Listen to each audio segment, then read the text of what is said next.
It's half the problem too because I have to unhook my mouse. Oh, y'all back in action, ready or not? Hamin's taking over the Buffalo Soldier dreadlock roster on the 12th honor. Fly by in my bomber. Crews run for cover. Now they under pushing up flowers. And that's right, infidels. You're going to be pushing up posies too if you mess with us because we got the Red Riders out today. We're going to do some sharp shooting on Light the Fuse. It was a big night for us last night. The core is back together, ready to stooge off all the inside knowledge on this ladies match. Y'all. Yes, sir. Yes, sir. Yes, sir. He's ready to hit the stage tonight. The band's back together. I'm not sure if it's Warrant or Poison Tribute, but he's going to be frontmanning tonight. He's ready to rock the stage and get the panties thrown up at him. It's my man Chris Silvio back in action with me. We're waiting on MSG, but glad to see you, buddy. Good morning. Likewise, I'm here, my friend. I'm in the house, literally in the house. And now we're not doing some poison or rap bullshit, although I got much love for CC DeVille. What you're seeing today is we got a throwback here to an original Silvio piece. Can you see that bad boy? Wow, that's nice. That's nice. We got a throwback. So today on Light the Fuse, we're getting the return of the ultraviolet Chris Silvio. So maybe today we won't be a psychedelic. Yeah. I like ultraviolet, man, for sure, dude. It doesn't matter. You just come, even on webcam, this guy comes through as a star, bro. It's not some play dress up shit or whatever. He just is that natural rock star that from day one, he probably came out cool out of the womb, man. He's like, told the other babies in the incubators, dude, calm down, chill out. There's no need to cry. Everything's going to be fine. We're all going to get this together. Told him to frig right off, bro. Well, you look great, man. I can see the twinkle in your eye, and that makes me happy, dude. I hope you're having a great day. I saw the lovely, not even lovely at this point, the dangerous Jenna Van Muscles throwing awesome roundhouse kicks, great Muay Thai knees. Then she leans over, bows up, and takes two full roundhouses to the stomach. Boom, back right in it again, dude. This girl is getting prepared to be over-prepared for the opportunity when it comes. And we're going to talk all about that tonight. And I am excited when I see things like that.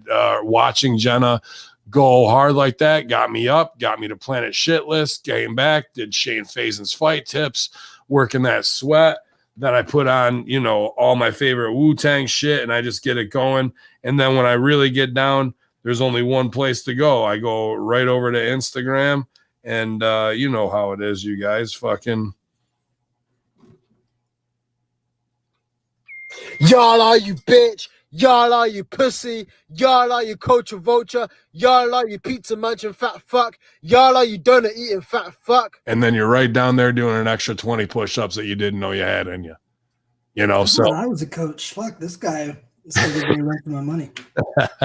Well, I mean, if you need to switch up styles, you can always go pull from that well for sure. That might be like people like, God damn, Silvio's lost his mind. That's not like him at all on it. Not at all. Hey, you want to hear something that'll make your cold terrorist heart happy today?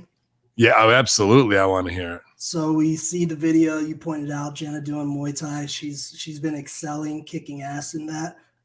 However, at Side Dojo, where we're doing training, we've been doing hardcore wrestling, grappling, fundamental training now for about the last 4 weeks, where we are floating from hold to hold, from strike to strike. I'm teaching ultra violence as seen on the back of my jacket. I'm creating credible wrestlers that look like they can get into the ring, wrestle, and whip someone's ass. We're incorporating all styles of fighting. What's topical right now? Raw Underground. What's getting over? Good solid wrestling, as we're going to talk about in this match that happens later that you and I'm sure are going to fucking rave about. Yeah. So I'm watching this Raw Underground, which I kind of like. This ain't the show to go too big into that rabbit hole. But the thing I don't like about it is the people that clearly aren't prepared for a fight. So I'm getting my whole crew ready. So when anybody steps in the ring, they look like one bad motherfucker. So we've been drilling that shit. We've been drilling fundamentals, and man, I got some monsters coming, bro. You would love it. That's great, man. That makes me super excited, dude. And I know you guys are killing it. It was great to be over there and see Matt Seidel. His dojo is a very cool place. It's like, you know, right out of kind of a Ed Wood horror film. And there, when you walk in, you feel like you're transported. And when the kids I saw working in there were kicking ass too when I got to see them. I was very thankful for that time. And definitely, if you're looking for the best training in Florida, a little freeze here going on the broadcast. Oh, do you? Am I froze? All right, now we're back in action. I'm back at least. Hey guys, this is your friend Chris Silvio. I just drop out. I can hear and see what's going on as the master controller. Is that any better? Yep, there he is. I was about to just take this shit over, man. Dude, I know you can. I know you can. I did Ham solo earlier when I was out there this morning, but it was cool to have this call. And I know Sil put the tweet out. We're going to take calls a little later in the show. If you want to write the number down now, it's 315-533-2665. That's 315-533-2665. But we'll get through the show and we'll leave a little bit of time to talk to you guys. We'll give the Iggy when that's going on. Usually that's just mainly if you're listening to this, obviously in post, that's for our live watchers at twitch.tv/conspiracy horseman. And I'm also streaming on Ben Hamin channel, YouTube, easy to find that way as well, you guys. So something we're going to try and incorporate today is just for the first day. We're going to be doing a dedicated call-in show weekly coming down here when I get it framed up. But I figure why not today? We got great listeners on the live feed always usually here, and they have great input too. And in case we missed the mailbag because MSG isn't around today as well, I'm not sure. He might need a nap. I know the kid's working his ass off, so if he doesn't run in or he misses something, he'll be like, "Oh shit, I forgot." I'll be like, "Dude, go take a nap." He's a workaholic, man. He's killing it, man. He's killing it. While we're on the topic of Side Dojo, in addition to our new call-in feature, which I fucking love here, I do got some news. It's no secret that Matt and I have been working together now to mold wrestlers for a couple of years. We're now working on a project where we are finally finding that medium to put both of our forces together, Mega Power style, to do my coaching style and my technique versus Matt's flair and technique. And we found a way to put all this shit together. So we just upped our training program here in Clearwater. Now we got 4 classes a week. I instruct 2, Matt instructs 2, and sometimes we team up and just whoop everyone's ass. So as of September 1, we are taking fresh students in, COVID tested, of course, but man, we joined forces stronger than ever, and shit's been popping off, dude. I've had people blowing up my phone left and right to get in the door at Side Dojo. Love it. I love it, man. You're going to get the best of classic training and being trained for TV out of the gate and not have to relearn things later, fundamental sound, and you're just going to be, and then if you are that athletic high flyer, there's no 2 better guys than these little fucking spider monkeys to show you how to climb and do and dive and dip and dodge and do it all the right way, so you're not hurting yourself or hurting your opponent, but making it look awesome, because I'm glad they're on the show because I'm not doing none of that shit. Fuck that. And I also train heavyweights and all styles, and a little Easter egg to anybody. I know some of y'all hit me up like, Silvio, I'm thinking of coming, or I'll be there in a few months. No shit, shoot right here on Hamin Media Group. Literally 50% or more of my students are currently getting television bookings. So put that in your fucking pipe, man. That's it. I mean, you're that close. What you're really paying for, not just the training. Obviously, you have to have that in the acumen and psychology and all of the getting initiated into the mafia, but you're paying for that 1 degree of separation for getting the opportunity. And that's just what it is. And we paid for it too. A lot more possibly than you're even going to pay for it. much. Yeah. So, that's just how it is. And if you're in Florida, great opportunity right now. So definitely Silvio seminars, Seidel Dojo, Hamin Media Group, push it all together, man. I'm loving it. And to be honest with you, I like both you. I mean, I love both you guys, Seidel and him, but in a shoot, I'm taking Jenna. My money's on Jenna all day. She's too big. She's hitting too hard. And with your pre-existing condition and Seidel's getting old, my money's on Jenna. 10 out of 10. You seen that chick, bro? I ain't fighting her. Come on, man. Well, you want to talk about your chick, how hot she is? Okay, she's super hot, and now she's jacked and with abs and fucking quadzilla and shit, and now she's got the skills to back it up. But she posted like her little timeline thing the other day, like fat girl in high school, then 2015, where she's still super hot, and now she's super jacked. I'm like, I like my chicks a little 2015, bro. Like she looked damn good right there, but now she's like, you. When she wants chores done, your fucking ass is up and doing some chores. I bet you. I'll tell you that right now. Right. Now, what we did with her, man, like when we started working together, she was a block. You know, she was just a big fucking solid block that was hard to move. So we've been working for the last few years on getting that smooth movement down. She took some jiu-jitsu. She's been taking wrestling classes from me for almost 3 years. Got that Muay Thai. She dropped 30 pounds, so now she's moving like Sylvester Stallone in Rocky III style. It shows. I can see the improvement rapidly, like off the scale. There is some heat, though. That in the conversation, it's not just about Obaza bin Chop, and Grace has now put her name into the queen. She wants to be the queen of light diffuse. She's seen this women's division. She thinks there's room for improvement, and she wants to be a big part of it. I got to say, she could give Monroe a run for her money. Monroe's kayfabing me today, but all right. I'll throw her in the race. We'll let you guys vote. I think Obaza bin Chop, okay, now you're going to try and do that backstage stuff to try and get extra bookings. Okay, we'll see how that goes for you. Well, she heard that this is the sexiest podcast on the air. She is the sexiest. Well, actually, Lola's the sexiest because she'll give it up to anybody. She's the sluttiest. And speaking of giving it up to anybody, the sluttiest, he's here. He was out making out in the hallway. They had to go walk his girlfriend to class, thinking we didn't know what was going on, but that's what he does. And Mr. Schaffer Gage, welcome to Light the Fuse. Hey, what's up, guys? Sorry about that. I was up early. I was watching Friday Locker Room, and then I guess between that and here, I dozed off. Now, do you want to go take a nap? We can handle this if you're No, over. I'm fine. I'm up now. We're doing it. Yeah. All right. Well, he's here. It's MSG, executive master producer at HMG, doing great things. He just produced the new Force Order podcast for you guys. He did the South Park longer, bigger, uncut feature special for Suck My Balls podcast. Obviously, we did Impact Attack yesterday, and he's right back here. The Star Trek podcast as well. Yeah, sorry, didn't mean to say short. You got to put yourself over after coming in late, though. You know. I know. Well, I'm late to school, is what it is. You know, sometimes you get yelled at. Thanks for not yelling at me. I don't know. Steve, Mr. El Silvio here could. He looks like a superstar this morning. Jesus Christ, he's looking like he just fucking walk off the set of a fucking movie. Silvio, you look great. I was yelling at you. I was besmirching your name prior to you getting on here. But I figured. I'm the kind of guy that forgives and forgets, young Matthew, my illegitimate podcast son. Well, I appreciate it.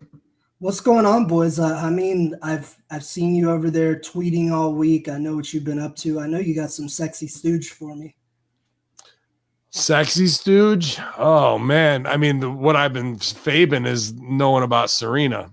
You know, like it doesn't matter if we go back to Mae Young Classic or what have you. I talked a little bit about this Dolo on the Friday Locker Room to put you over, and I was trying to get Mondo earlier, but he's working a big schedule, and Jamin's just getting his equipment set up. But the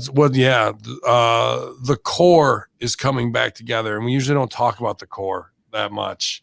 And the core was, some dumb little thing they try to do in WWE, but before that, it was us at OVW, where in the time of contract guys and non-contracts where they're paying their dues, we all lived in a place called Bardstown Forest, which are these shitty apartments. It's pretty much our own like college dorm, but everything we did together, from broke, I get a ride to work, to right when they came home. Where's Sil? Where's Jimmy?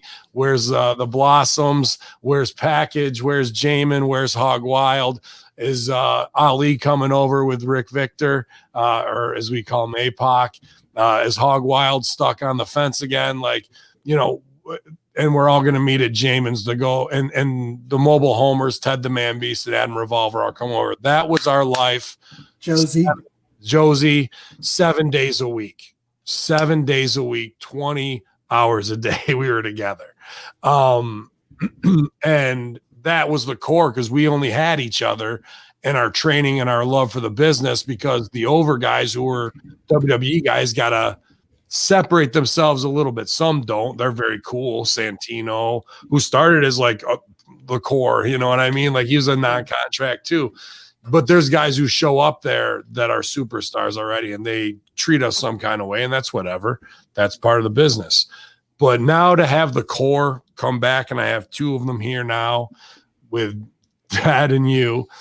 I life coach Serena from everything from the Mae Young Classic to this. We all do for each other. That's not just me. I don't want to say me, because Jamin does the exact. She'll hang out with me, and then it's the same conversation with Jay. You know, to watch Now For Your Health, to watching Jimmy do everything he did at Impact with the Broken Universe, to getting the NXT gig and making himself, and then his woman Rebel doing what she's doing. Like, this is what people don't know about. In 13 years in the making, here we are in a whole new chapter, whole new, like, a chance where we paid our dues, and now what's the next fucking thing to reap this whole whirlwind of what's going on? That's not lost on me, and that's something our listeners don't know about. I know that's not the stooge of like, hey, guess who's fucking stooging the Russo, but that is the fucking stooge. Like, what they don't know in people's successes is Ben Hamin ever going to get on NXT going, I'll destroy you infidels and crush this whole place to the ground? Never will they take that chance. Is my influence felt based on how I coach Serena on improv and how she's there, passing that on to some degree when she could, or the fact that she still needs somebody to say, you fucking got this, sis, go crush it. You don't need to do spots.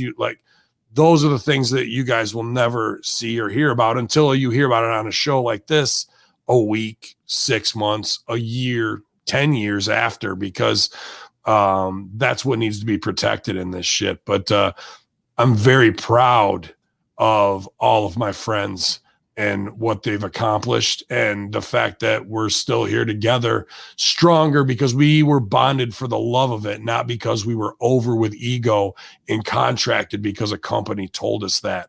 And what lasts longer? I think it's pretty apparently clear what means more in this world. Dude, absolutely. I have a character development student I was just putting you over to the other day that listens to our show. And I said, back in 2007, Hamin coached me on improv and on promos. And I helped him with what I could on the wrestling end. So while you helped me as a speaker, I pushed your big ass in wrestling class to drop a few pounds and learn a few holds. When he talks about this core, you guys, and I think this is something that is missing in a lot of wrestling today that I try to instill in my team, but it still ain't there, admittedly. It was a core like, bro, do you need $5 to eat kind of thing. I remember at one point there were 6 of us. Jimmy and I were broke and trying to get a new place. There were 6 of us sleeping in Jamin's studio apartment. I slept on a chair. Hog Wild slept on the couch. Jimmy slept in another chair. Jamin had his bed. Somebody else was there.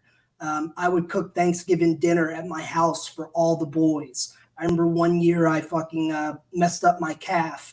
And I went to the grocery store that morning on the little motorized buggy to get supplies to cook Thanksgiving for the boys before we did Thanksgiving Thunder.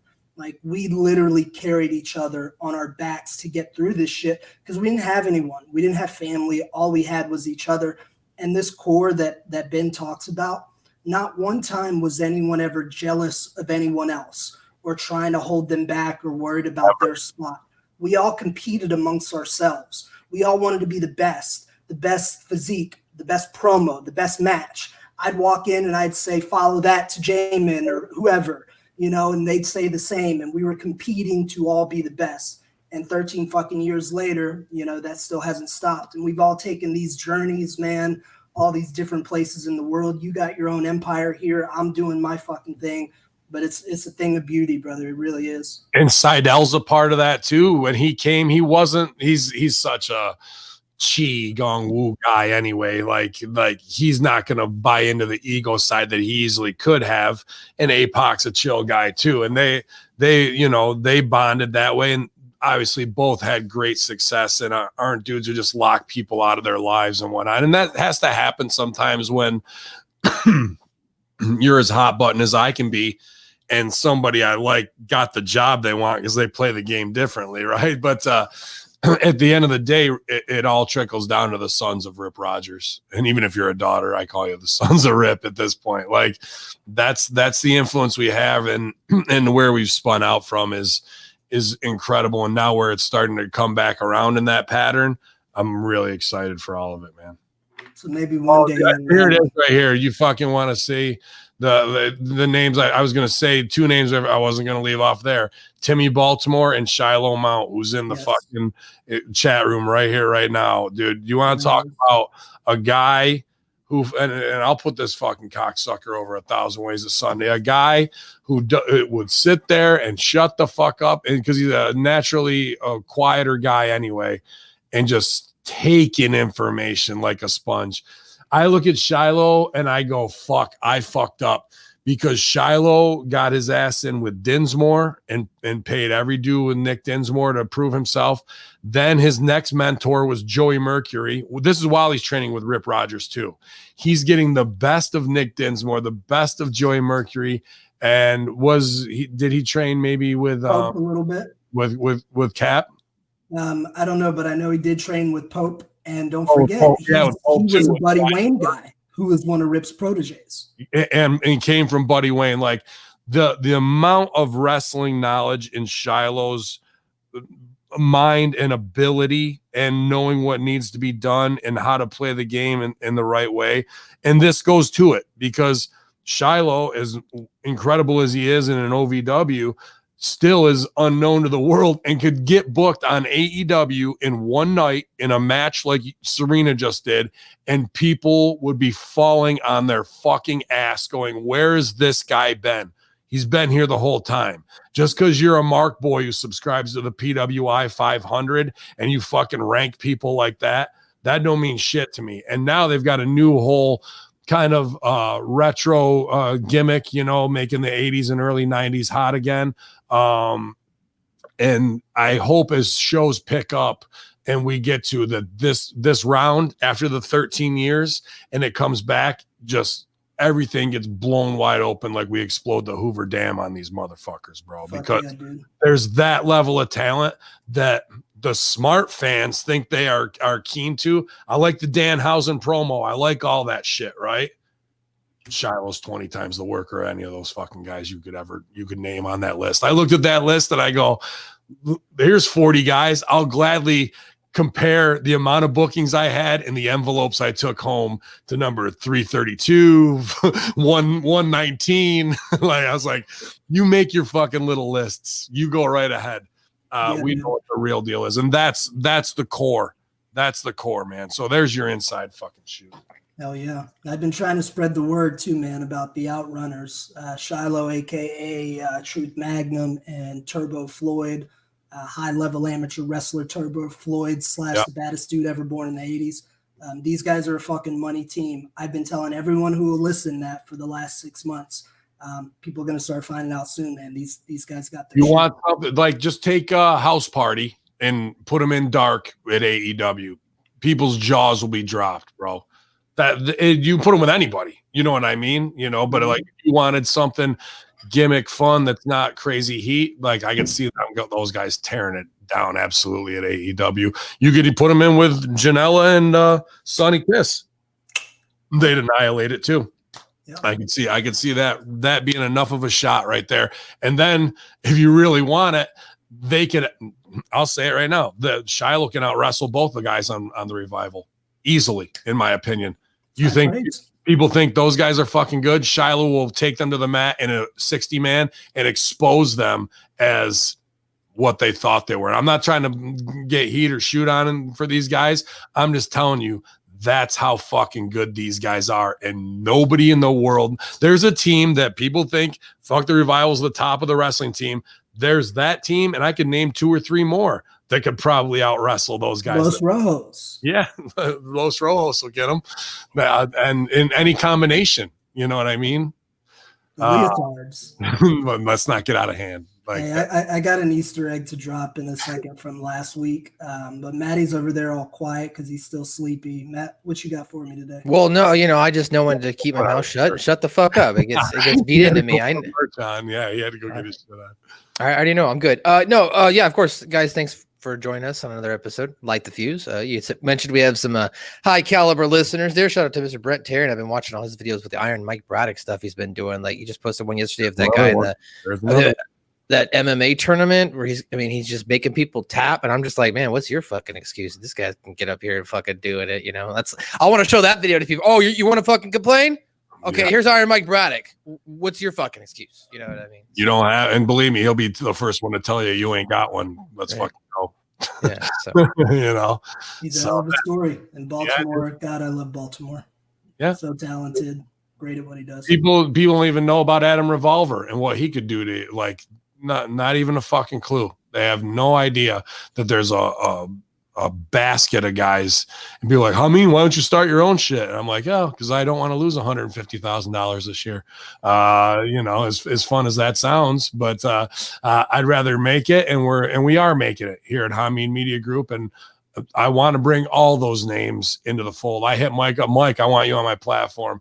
Power, I have to talk to him in ones and zeros because he's a robot. You know what I mean? But and now Jamin, it's just the fact of getting him set up and then calling him when his ADD is kicked in at the right time. And he's going to give people performances here that will peel your fucking head back. And he'll tell you things that follow-up stories and real inside work that is going to be like, wow, why is this guy not number 130 on the PWI? Well, because your grandma's a fat ass idiot. That's why. And that brings us all around full circle. So I promised our listeners last week that I had a story for you this week. This is the Drake Maverick, aka Rockstar Spud Crutch story. Before you do, I just want to let you know I binge watched a couple seasons of It's Always Sunny. Great show. Anyway, go ahead. Told you, right? Yeah. So when Spud came in, he did whatever it was, the British boot camp, got the job at TNA. He came into OVW, and we were put together on several shows, got along, we worked. So we had this match at Derby Park Expo 5. I'm sure one of your favorite venues, Popsy. Great time. And I was the heel, and I came out for some reason with Body Guy as my manager. On the house shows, we just thought it was a funny rib to do that. I don't know why, it just popped us.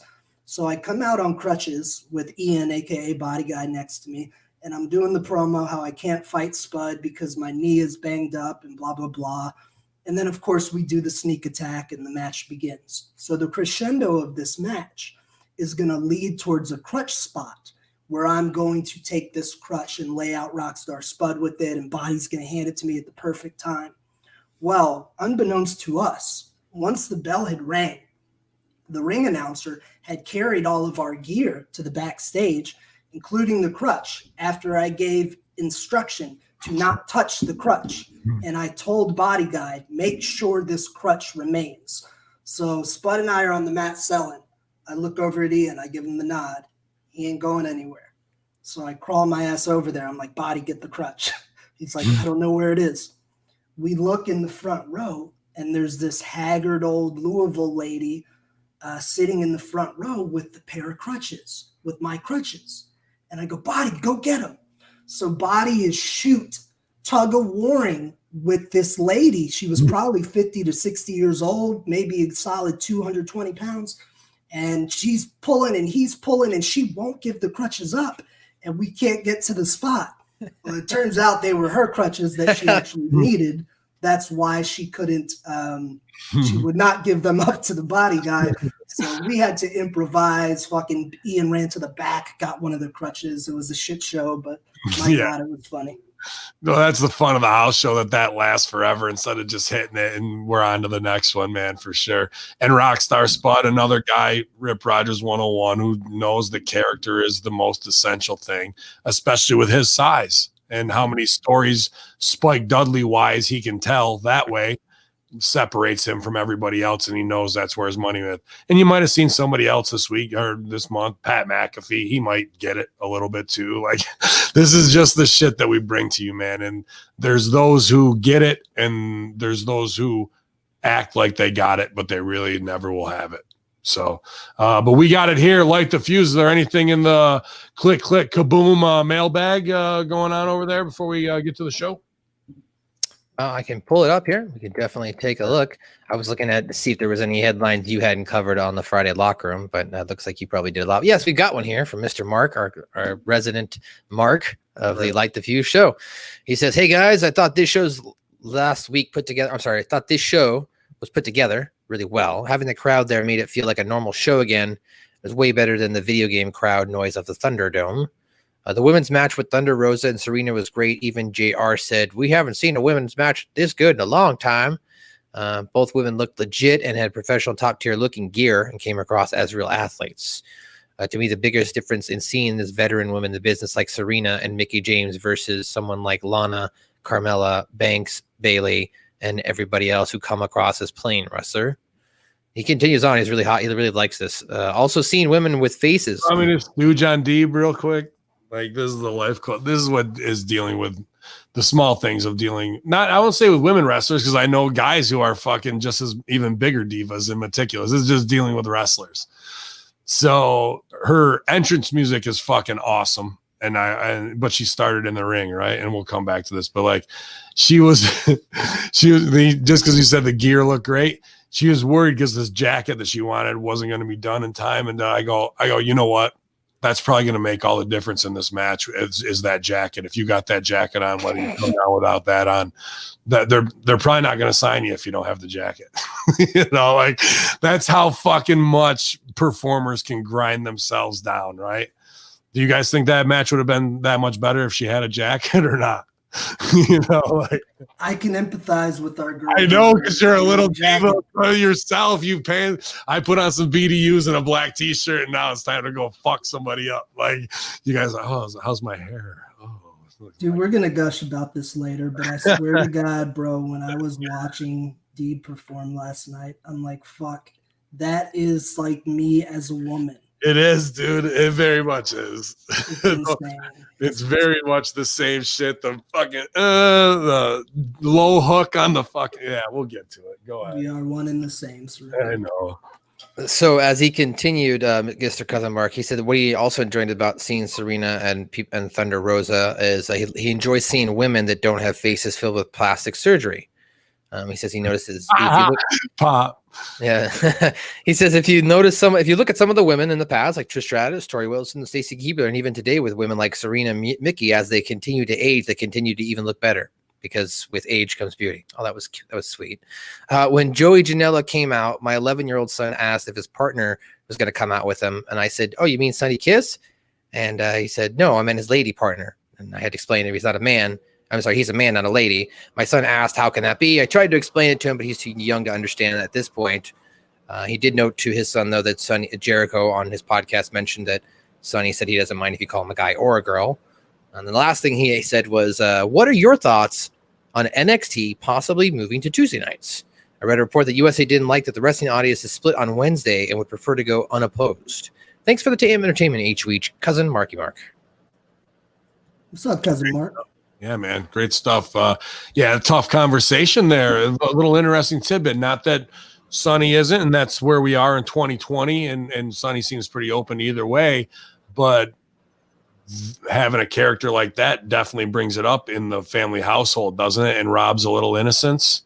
There's something to be said about that. I don't know, good, bad, or the other, but that just was like, ting, we better put a pin in that right there, because what they think they're doing is a positive. It could be great. It might be at the right time to have that conversation with your kid. Mm-hmm.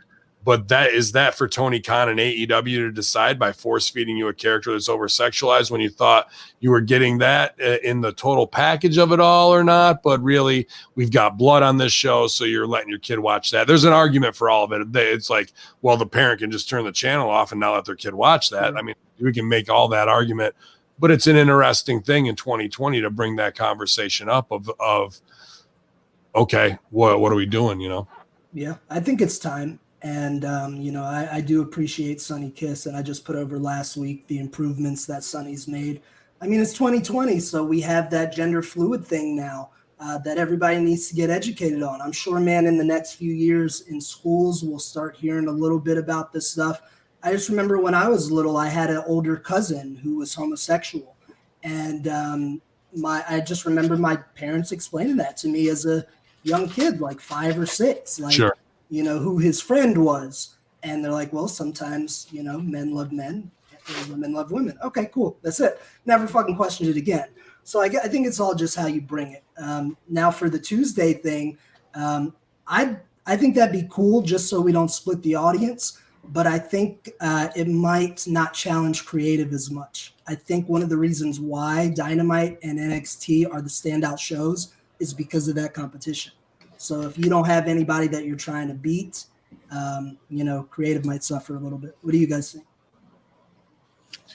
I think there's a good point you make there. I mean, I like kind of the competitiveness. To me, it kind of does bring a little bit of the excitement from a wrestling casual fan. Like, oh, what am I going to watch tonight, or what's going to be on TV tonight? So I kind of like that. From a executive standpoint, though, from a business standpoint, if I'm on the USA Network, yeah, put it on Tuesday, especially because I think it got 900,000 views this week from their unopposed night. So, I mean, they got a bigger spike. That's about 200, 300 more thousand than people are usually tuning in to watch their show. So I think they should go unopposed from a business perspective. But, yeah, from a fan's perspective, I want it to stay on a Wednesday night.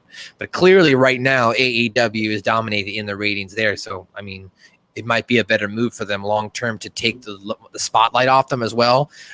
Ben was putting this over on the Friday Locker, and we had Jim the Stranger who called in. Shout out to him, member of the Hamin Media discussion group. They were talking about how it being kind of like a half type development and half stars that are ready. So you're kind of going in and out, right? You're going from maybe a good match to kind of a not so good promo or not so good match because those stars are still being developed. So it might be better for them to maybe not have as much. Well, I'm glad you brought that up because we had that too, Matt. But here's the thing, what they're not doing. And maybe it's just because they're not Danny, Rip, and Al. But, dude, Shawn Michaels, HBK, and whoever else, Road Dogg should be pretty much nailing it. We had second-class citizens, like we said, the core, the unsigned, and then the signed, right? So Serena would be getting matches with Beth Phoenix, ODB, and Katie Lee, and whatnot. And then Jamin would be getting matches versus Casey James and Cassidy Riley.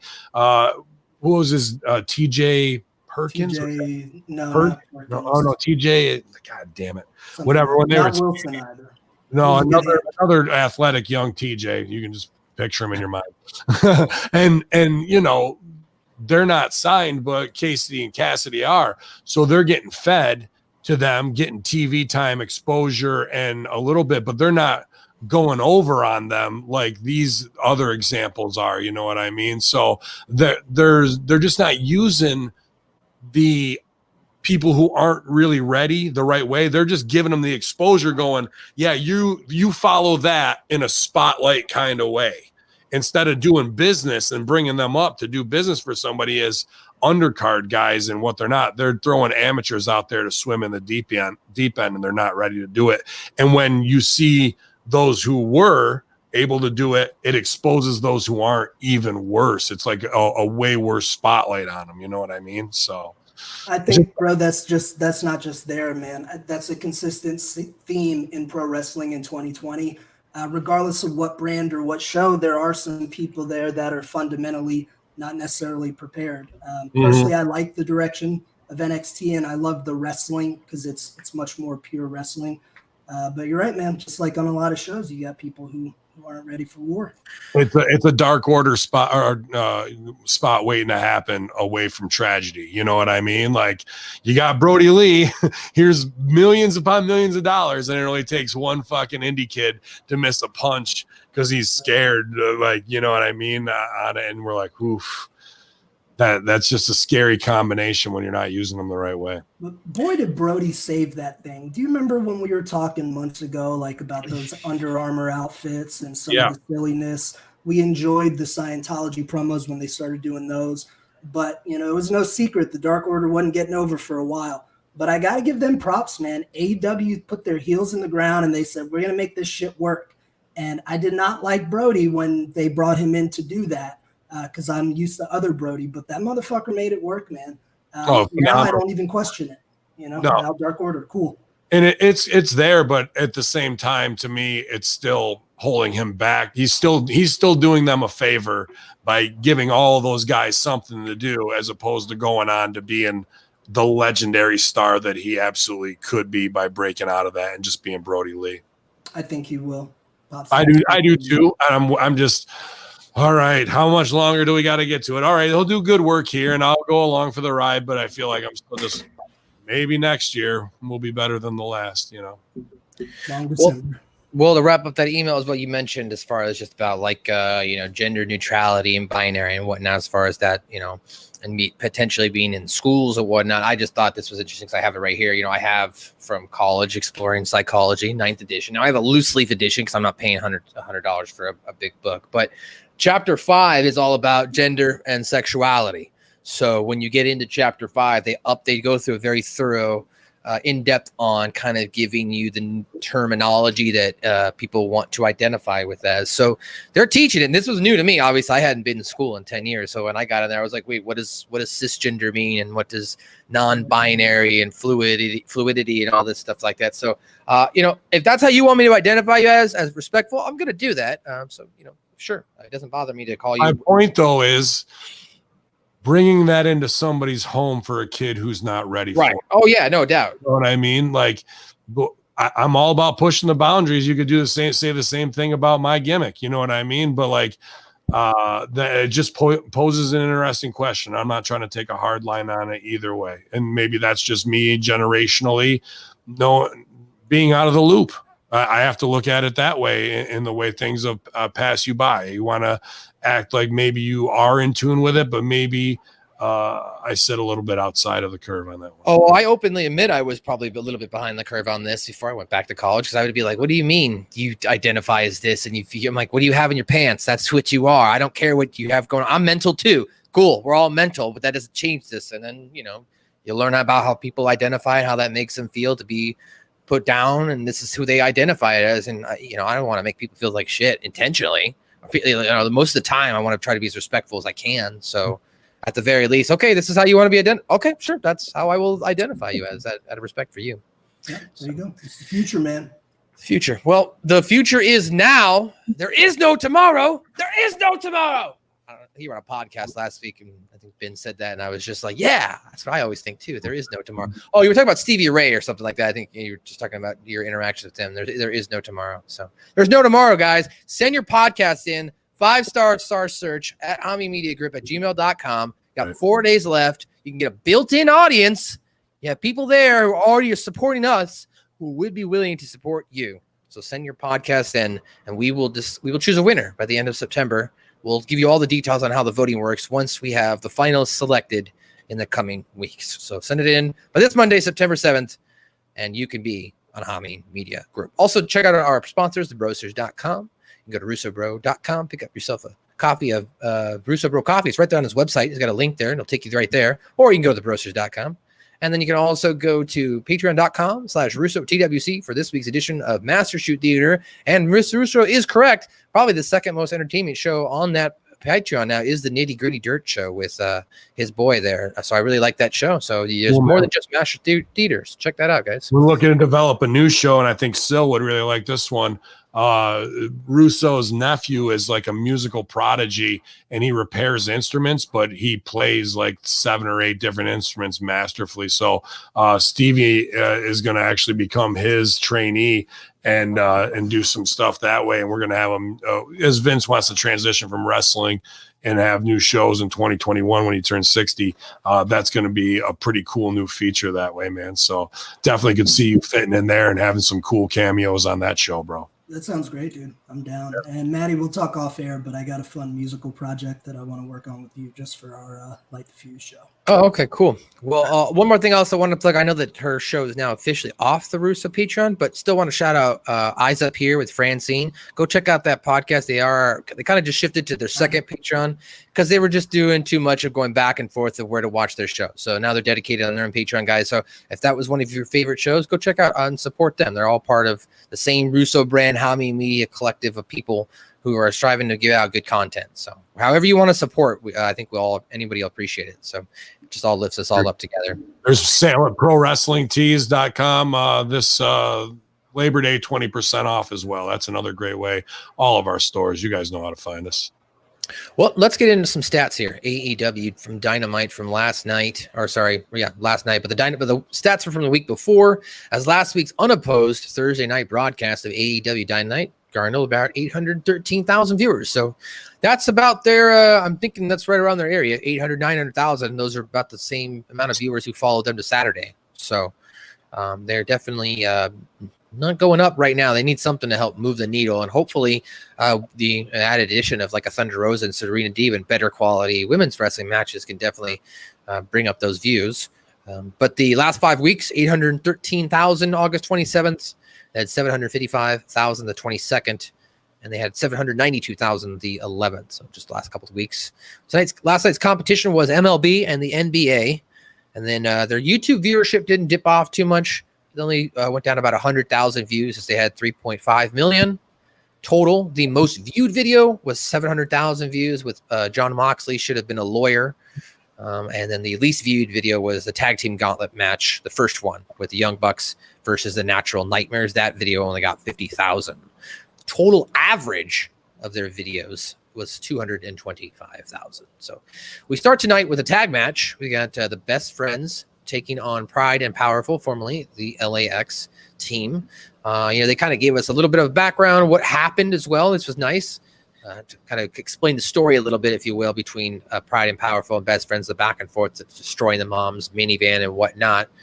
Might have kind of been a little bit of a glaring oversight, though, to Ben as well, because they haven't really done anything with the Best Friends' moms and their parents and all that as well. It's just was kind of a one-off segment they did one night, and they haven't really followed up on that. But they followed up on a match, a tag team match here. They gave these guys about, I think it was like 10 minutes. I wasn't necessarily keeping full track of time. About 10, 12 minutes, it seemed. Toward the latter half of the match, we see Trent hit the Zero Storm, pins Santana, but Santana slowly pulled Ortiz's foot on the rope. And then that led to kind of a really confusing minute between the ref and all of them. And even the commentators were a little taken aback for a moment. But then Santana pulled a weapon out from under the ring, waited for Trent to be sent to the ropes, and he hit him with it, and then they hit the street sweeper for the win. So the winner of this match was Santana and Ortiz. Why don't you, if you'd like, Mr. Silvio, do you want to break down some of the mechanics and technical aspects of this match that you liked? Yeah, so I mean, this wasn't by no means a technical masterpiece, but it's not supposed to be. These guys got some heat with each other now. They destroyed the van. They're trying to build this rivalry. And I like those two teams together. I think they work very well together. We had the crazy get your shit in to start with before the bell rang, because I'm guessing they had that idea to do that tower spot with the chairs and kill Chuck. So how do you get that in a normal match? Well, you got to do it before or after. So I like the fact that they did something outside the box and crazy like that, but then they threaded it throughout the match and kept telling a story, which we do miss sometimes in modern wrestling, because they had Chuck out for a long time, as he should have been. I probably would have had him out even longer. But we did tell that story. They used the thread with the stairs that they put earlier, and then it would cause the finish as well. Sometimes simpler is better, though. And Jenna pointed this out as we're watching yesterday, that when Trent hit the stairs, the finish was Trent bumping onto the stairs that were set up earlier. Then they did that convoluted hand on the rope spot that got blown because the ref did count 3. Simpler is better. Jenna asked me, like, well, why didn't they just go home after Trent fell on the steps? Would have been perfect time. Steps, throw him in, street sweeper, 1, 2, 3. We would have never had that happen. You know, I think they might have been trying to almost recreate the Jericho Kevin Owens, like one finger on the rope spot from that Mania match. I'm not sure. Mr. Hamin. Yeah, that was shitty finish because Sil's right on with that. It's you take the other guy out, and now we hit it. We saw the same thing with Havoc and Nevaeh, right? In that girls match, they bumped Havoc off. She went through the table, and then Nevaeh feeds right in, and bang, bang, boom. That's it. They wanted to get this other beat in there that we have a rhythm to this stuff and going home. This egregious get your shit in for no reason that kills the rhythm of the match. They think that's a dip. That's not a dip. That does not. Whoa, whoop, here it is. Like that little swerve in there is not what it's supposed to be. It buried the ref, and AEW refs already look bad enough at what they do. I really don't know where they got this crop, to be honest with you, because I can name not just Package, who's in NXT UK. I don't know how signed he is or he isn't, but top of the game. Referee Sideburns smokes them all. Darren, who refs all over the Northeast in Canada, smokes them. Sam in the Northeast, who I work in Canada a lot. All these guys. The guy for Impact, the smaller guy, I forget what his name is. He's good too. All of them, even when they're like, some of those refs are so good, still they do things now to me that other refs haven't done that I'm like, wow, you're fucking pro. Like when counting 3 or 4, he'll get his hand on me on 4 and give me just because sometimes you're locked out of like what's going on. You know what I mean? Just a quick little eggy dude. And some refs won't do that. And I'm like, okay, dude, this guy is into his job. When I see things like this, and even in the other match, there was, they buried the refs 3 times tonight that I saw bad. And it just looked like, ugh. And, you know, not going on Audrey or anything like that when she was doing way too much animation. I'm just like, man, the women's game there is pretty rough until tonight, but like the ref game on AEW really needs to be addressed too as a problem, dude, especially when there's more top guys that nobody knows about who will not make a mistake, who can get shit canned, who can take real bumps and make it look like I got killed. Like I wouldn't even put those spots in my matches because these guys can't even get the basic counting and positioning right. How can I trust them to fucking be there to take the bump and die the right way? I'm not even going to put that in my match. And I can name 5 refs who can do all that right now. There's another ref out in the Midwest, Max Recon. I think Okay. he's AJ Kissinger is his real name. Dude is super talented, military vet, always in the right place at the right time. I loved having him ref me anytime I was in the Midwest. Another cat named Joshua Gatton from the Midwest. He trained with those OVE guys as a wrestler, but he found out he was better suited for a referee. He knows his shit also. And what you're talking about, I mean, with the beats and the dip in the match, I'll give you listeners here an inside stooge. As a performer, I understand what they're trying to do. Sometimes we miss the mark. As Hamin says, you know, he fucks up all the time. I fuck up all the time. Sometimes it's hard to get that number of just right. Like, how many dips do we need? How many beats do we need? And we experiment with things, and sometimes it goes our way, sometimes it doesn't. I think, unfortunately for them last night, it didn't go their way, and I'm sure they all acknowledge that. And the level of performers that they all are, you know, they're the type of cats that'll learn from it and correct it next time. Here's what I got to say, though. I'm kind of disappointed, not in Chuck and Trent, because they're this storyline, I don't mind either. They're grinding out. All the guys are. But watching Impact for so long and seeing the potential of what they were. I love the training day stuff they did with Conan and shit.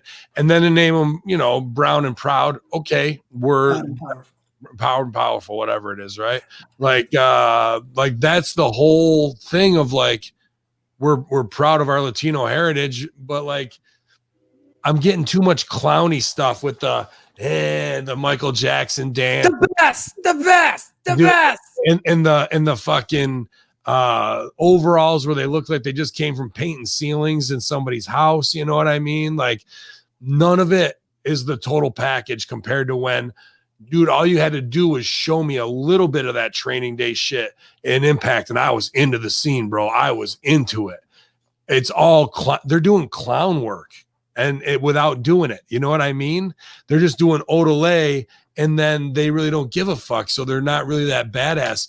LAX is way lower stakes than they've ever been, and I really want to see them get back up to there to that gangster. And I thought fucking, you know, they'd be better to do something with Eddie Kingston like they were doing in Impact than they are in the Inner Circle right now. What do you think about that, so? You're right, dude. My heart almost skipped a beat when Trent hit Ortiz with whatever that move's called. I'm sure Matt or Uncle Mark could tell us. I go, no, they're not going to beat LAX again. No, thankfully it didn't happen. Right. They went back over. I think here's the real problem with it, though. I mean, is yes, a little bit of the booking. I don't think it's as much LAX as right now AEW in America has the best tag team division. It is a busy division. They got the Lucha Brothers, who are amazing to watch. They got the Young Bucks, who are amazing to watch. They got Kenny and Hangman. They got all these great tag teams, LAX, Chuck and Trent. They have so many tag teams, but as you know, there's only spot for one at the top of the card. So I can only assume at one point they'll get their moment in the sun, and it's going to be time for them to shine. I just don't want to see them get devalued on their way to that. I think they are, man. I hate to say that just because we're used to them as a higher stakes character. And they do, and AEW does have the best tag division, but they're not used the best way. To be honest with you, it's Impact all day. Impact wins on every fucking thing you could checklist right now, except for viewers of people watching it. Character work, group work, the tag division of who they've got with outlined characters from Falaba and TJP to the Deaners to the North. Motor City Machine Guns are back. Even mixed tag stuff with like Ace Austin and Madman Fulton playing Sean and Diesel. Like there's a lot of potential. Good Brothers are there too, you know, like sure you can run it right down FTR and SCU and whatnot. But when I see SCU when I see these guys in a shitty 8-man and they're beating the shit out of Jungle Boy yet again this week, and Nick Jackson and Luchasaurus are just leaning on the ropes like, yeah, you're gonna go in next, bro? Okay. I'm going, we have no stakes in anybody here at this point. If Luchasaurus don't care about Jungle Boy getting killed, what the fuck do I care about it? And SCU's so badass, but they're in a 8-man, like, dude, they just devalued everybody by overexposing them for no reason, man. How dare I leave them out, by the way. SCU stole that match last night. I'm sure we'll get into all the context of it, but god damn were they fucking good, especially Kazarian. My God, I was impressed. But let's leave some guys off TV and just have an awesome tag and build it. You were there. We didn't know shit. And Conway built a whole tag division in 6 weeks at OVW. In 6 weeks, that's all it took to define 5 different tag teams to help do the business that we were going to do at the end. It's that easy, man. But I guess it's that difficult at the same time. I think that move is called Storm Zero, maybe. Like he puts the guy up on his back, like he's going to do an Alabama slam, but then he slams down under him, like he has like a wheelbarrow pin or something like that. I don't know. That's what that move looked like. Santana and Ortiz were your victors. After this match, we get a backstage interaction with MJF and his lawyer. So MJF is backstage with Wardlow. He says that there's only one outcome on Saturday, and that's him winning the championship. One of MJF's handlers says his attorney wants to speak with him. The guy says, this being the attorney says that he's found a way out of the match tonight. But Wardlow kicks the door right open and then drags him out to MJF. And then MJF goes on to say that he's wanted to be world champion since he was a kid and will do whatever it takes to get there. He knows that Sterling is afraid of Moxley, but there's nothing scarier than getting in the way of his goals. He has 2 options: get in the ring or get put in a fucking wood chipper. So it's up to him. I guess he chose. Obviously, he'll choose get the ladder or whatever. He doesn't want to get the fucking wood chips or so. Did you? What did you think of this, Silvio? To set this up for later tonight for the show. Awesome promo. MJF is some money right now, and we'll find out he does a bit more later in the show. So maybe we go a little bit more in depth. But yeah, just another fucking great performance by a dude who gets it. He knows how to fucking be himself, man. He ain't playing a role. I've been telling my students this all week. I don't play a truck driver from San Diego because I ain't one. I've never driven truck. The best character plays who they are, just turned up. MJF knows his role quite literally, and he always fucking kills it. Good stuff. Ben, do you have comments? You want to get to the match? Yeah, you can get to it. This is just the classic OVW setup hallway scene. I've shot 50 of these. Okay. He's going to do what he does. We set up Mark, and he gets over as the wormy little fucker that we know he's going to be. All right. Well, we got SCU and Private Party taking on Jurassic Express and the Young Bucks. And I guess you'd say the rules or gimmick of this match is the winning tag team will then face each other at the Saturday's All Out. So if SCU and Private Party win, they feature Jurassic Express and Young Bucks face each other. So they start the match. Jungle Boy, Kazarian locking up, Matt wrestling, tag out. Jackson and Quinn come in. They speed things back and forth. And then Matt knocks him out of the ring and then jumps onto him. There was like some taunting going on. I don't know if you guys noticed that. Like there was a guy, he had like a sign that said, I drink my beer, Hangman Page. And then Matt came out and grabbed the beer. I would have liked it. I mean, I know he's not playing a heel, but I would have liked if he had thrown it in the fan's face, but he didn't do that. He just threw it down and then ripped up his sign. And then we see back in the ring, Quinn tags into Daniels, and then Nick and him go back and forth, dropping Daniels with the spin kick. And then the conclusion of this match, guys, if you want to see the whole match, go watch the whole match. Kazarian tags Cassidy, slaps him on the chest, and then Private Party double team Jungle Boy with the flapjack facebuster combo, followed by Daniels tagging in and connecting with the vertical suplex for a near fall. Come back from commercial break. End of the match, we do see Luchasaurus clothesline Isaiah to the floor, tags back in, and then Jungle Boy hits a suicide dive onto Kaz and Cassidy, allowing Matt to blind tag in and hit with his brother the BTE trigger for the pin. So the winner of this match was the Young Bucks. And after the match, the Young Bucks don't stick around to celebrate, but leave and look angry as they'll face Jurassic Park at Saturday's All Out. Chris Silvio, your thoughts on this match? Is it just me, or were you guys also confused until JR stated it maybe 5 minutes into the match? It seemed kind of confusing to me who would face whom at this after this match. Did that confuse you guys too, or did you understand it? I got it. I think they explained it before. Maybe you might have missed that tidbit. I didn't really get it. I couldn't tell if it was like one team from this side and then one team from this side. Then JR clearly explained it a few minutes in, and I got it. There are a few things that I really liked. I liked how the Bucks came out with more intensity. That's really cool. I always love when Matt Jackson turns that up, because he's a great character when he lets that animal out. SCU was phenomenal. I was popping so hard for Kazarian and Daniels, and I'm just thinking, I know these guys are close to 10 years older than I am, and knowing the grind the way I do, to see them performing at that level, man, just makes me happy for them to be able to go out there and show all these fucking literal young bucks, show them how shit's done. So that was cool. I like some stuff in this match, but I got to admit, I didn't like the story. So at the beginning of the match, we have the Young Bucks, who great. They came out with intensity. They do awesome shit in the ring.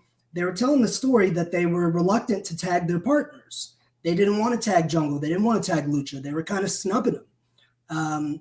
And then later in the match, that goes out the window, and they're doing a synchronized double who's it, what's it onto them. So here's my question is, we got big dino gimmick, as Hamin calls them. If the stakes are, if we win, we get this match, why wouldn't you want Luchasaurus in? He's the biggest guy. I'd grab someone in a headlock and tag him right away. Say, go in and kill him. Let's get out of here. Let's collect the payday. So the psychology, like you got Shaq in the paint. You got to feed him the ball. Yeah. So the psychology was fucked in regards to that. As far as the physicality, cool. Some really good spots and moves. I enjoyed, just watching what they created. But the story was off. And I really like Lucha, man, but I want him to do a little bit less jumping around. I want to see him stay on his feet a little bit more. And that moonsault he does off the apron, man, it's getting pretty dangerous for him. Not his opponents. He protects them, but I don't want to see big man getting hurt. And why do that if you got 19 other guys who can do it? Save it. Don't be doing that. You know well, why. You know the answer to that. I guess it's not impressive when anybody else does it after that. So like, you already got a mask and a tail on, bro. And you got a badass kick. Go in and be Godzilla. Like that's what I would have said. The whole thing is for him to be Godzilla right there. And then once you guys heat on us, it's about getting Godzilla off his feet in a Gulliver's fucking travel story, right? Like, and getting him down. Then he gets back up, makes the tag, we brawl and fucking do it on the way out. Kazarian and Daniels, masters, doctorate level wrestlers. You know, I'm kind of a little not disappointed, but I thought they were going to go someplace because Strangler Steve, obviously a guy I have huge respect for here from the Wednesday locker room in 2CW. Also worked with Zachary Springate III in 2CW, both trained by Killer Kowalski. And we saw when he was out in the crowd last week or 2 weeks ago, Kazarian said, I'm a Killer Kowalski guy. And they put that over. And I thought there might be something kind of developing that way, but it seems like we're back to wear the marching band outfits and you're just branded this for this 8-man. I want like little show don't tell pieces like that to me. Maybe it's just happenstance and I get hopeful, but I'm like, all right, that seems like a cool pebble in the pond. Where are we going with that? And maybe it's just because how it relates to my own life. But obviously the guys who I've worked with, who I got a lot of respect for that aren't OVW guys, a lot of them were Killer Kowalski guys, you know, cut from the same cloth. Now here's these two just doing it at a high level that I could only dream to scratch the surface on one day. I just don't like getting lost in an 8-man with, and here's the other thing. The house party guys are with the heels. Like that doesn't make sense to me either in this, right? Like I'm supposed to like these guys in a baby way, and the Bucks were with them. Maybe there's some off-air dark story I don't know about, but they didn't smart me up to that either in this. So this is just a thing to kill time, and doesn't matter what the stakes are. And I think they'd be a lot better off defining their tag division with SCU, Bucks, Revival, Omega and Hangman, Lucha Brothers, and maybe one other team. And then you have an undercard division that's story based with Jungle Boy and Dino Gimmick and Marco. Butcher and Blade can kind of transition in between those two levels, but that's where their storyline heat is with him, right?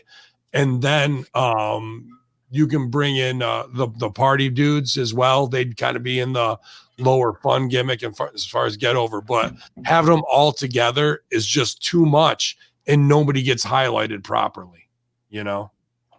And there's a lot of 8 and 6-mans on these shows, like Too many. more than I've seen since Rip Rogers booking. You know, for good or bad. Right. But that's usually the go home dark after TV. It's not on TV. Right. So, right. What's next? Yeah. Oh, well, after that, I'm sorry, I was looking up stuff about Luchasaurus. I got sidetracked here because he did this joke on being the elite where he was like, I can't do the Canadian story. Why can't you do the Canadian story? Because my ex was Canadian. So I was trying to see if the chick he dated on Big Brother when he was on was Canadian. That being said, we go to commercial break. We come back from commercial break and we follow Jake Hager into Orange Cassidy's dressing room as he's sitting down beside Orange Cassidy. He says Jericho wants Cassidy at ringside for the match tonight. Cassidy just puts his foot in his mouth. He puts his foot on Hager's leg. I'm sorry, and then kind of shoves it off. And then Hager says it would be smart to be there and leaves. And Cassidy kind of looks in his backpack for something as the segment ends. And we go to an in-ring interview. So they're going to try and, I guess, get an explanation here from Kenny Omega and Hangman Page. So Kenny Omega comes to the ring for an interview with Tony Schiavone. Tony asks what Omega is thinking about the drama with Hangman Page. Omega says that Page made a mistake that he'll have to live with, but they have a match on Saturday and against FTR, and that's the focus. And Kenny says the lovelorn fool Adam Page was won over by FTR, but they will defeat them. He hopes FTR bring their A game because they always bring theirs. Now, FTR comes out the cooler alongside Tully Blanchard. They tried to give him some chocolate milk because everyone knows Kenny Omega loves his chocolate milk. His chalk, sorry. Dude, Omega's terrible. This whole thing was shit. This is what I'm saying. Even if he's still listening, right? Like, this is where people like FTR is great. And can they technically wrestle and look like the Brain Busters? Absolutely. Can they go out there and get over some shitty creative or some dumb shit where they're now apologizing for past bad storylines and we got to get over the chalk and like these little cutesy, too sweet me things that aren't cool anymore because it's not 2016 or 2014 Bullet Club when shit was cool, but they're way, way behind the 8 ball and jump the shark on it, and they're trying to do that. Guess what? FTR looked way uncomfortable, way uncool, not able to deliver this sketch of whatever it is and get it over. And I think about Shiloh, and forgive me, what's his partner's name again? Floyd, Turbo Floyd. They would have got this sketch over with character 1,000 times over and then given you the revival match as good, if not better. And people have that's the things that drive me nuts. You know what I mean? When people put, they're the best and they're way underrated. Okay, here's the mic. Get this scene over. That was a D+ at best. And at worst, an F- because it did nothing and it exposed them. And we're badass wrestlers. You think fucking Arn and Tully that you love and emulate so much are going to come down and talk about chocolate milk and that shit?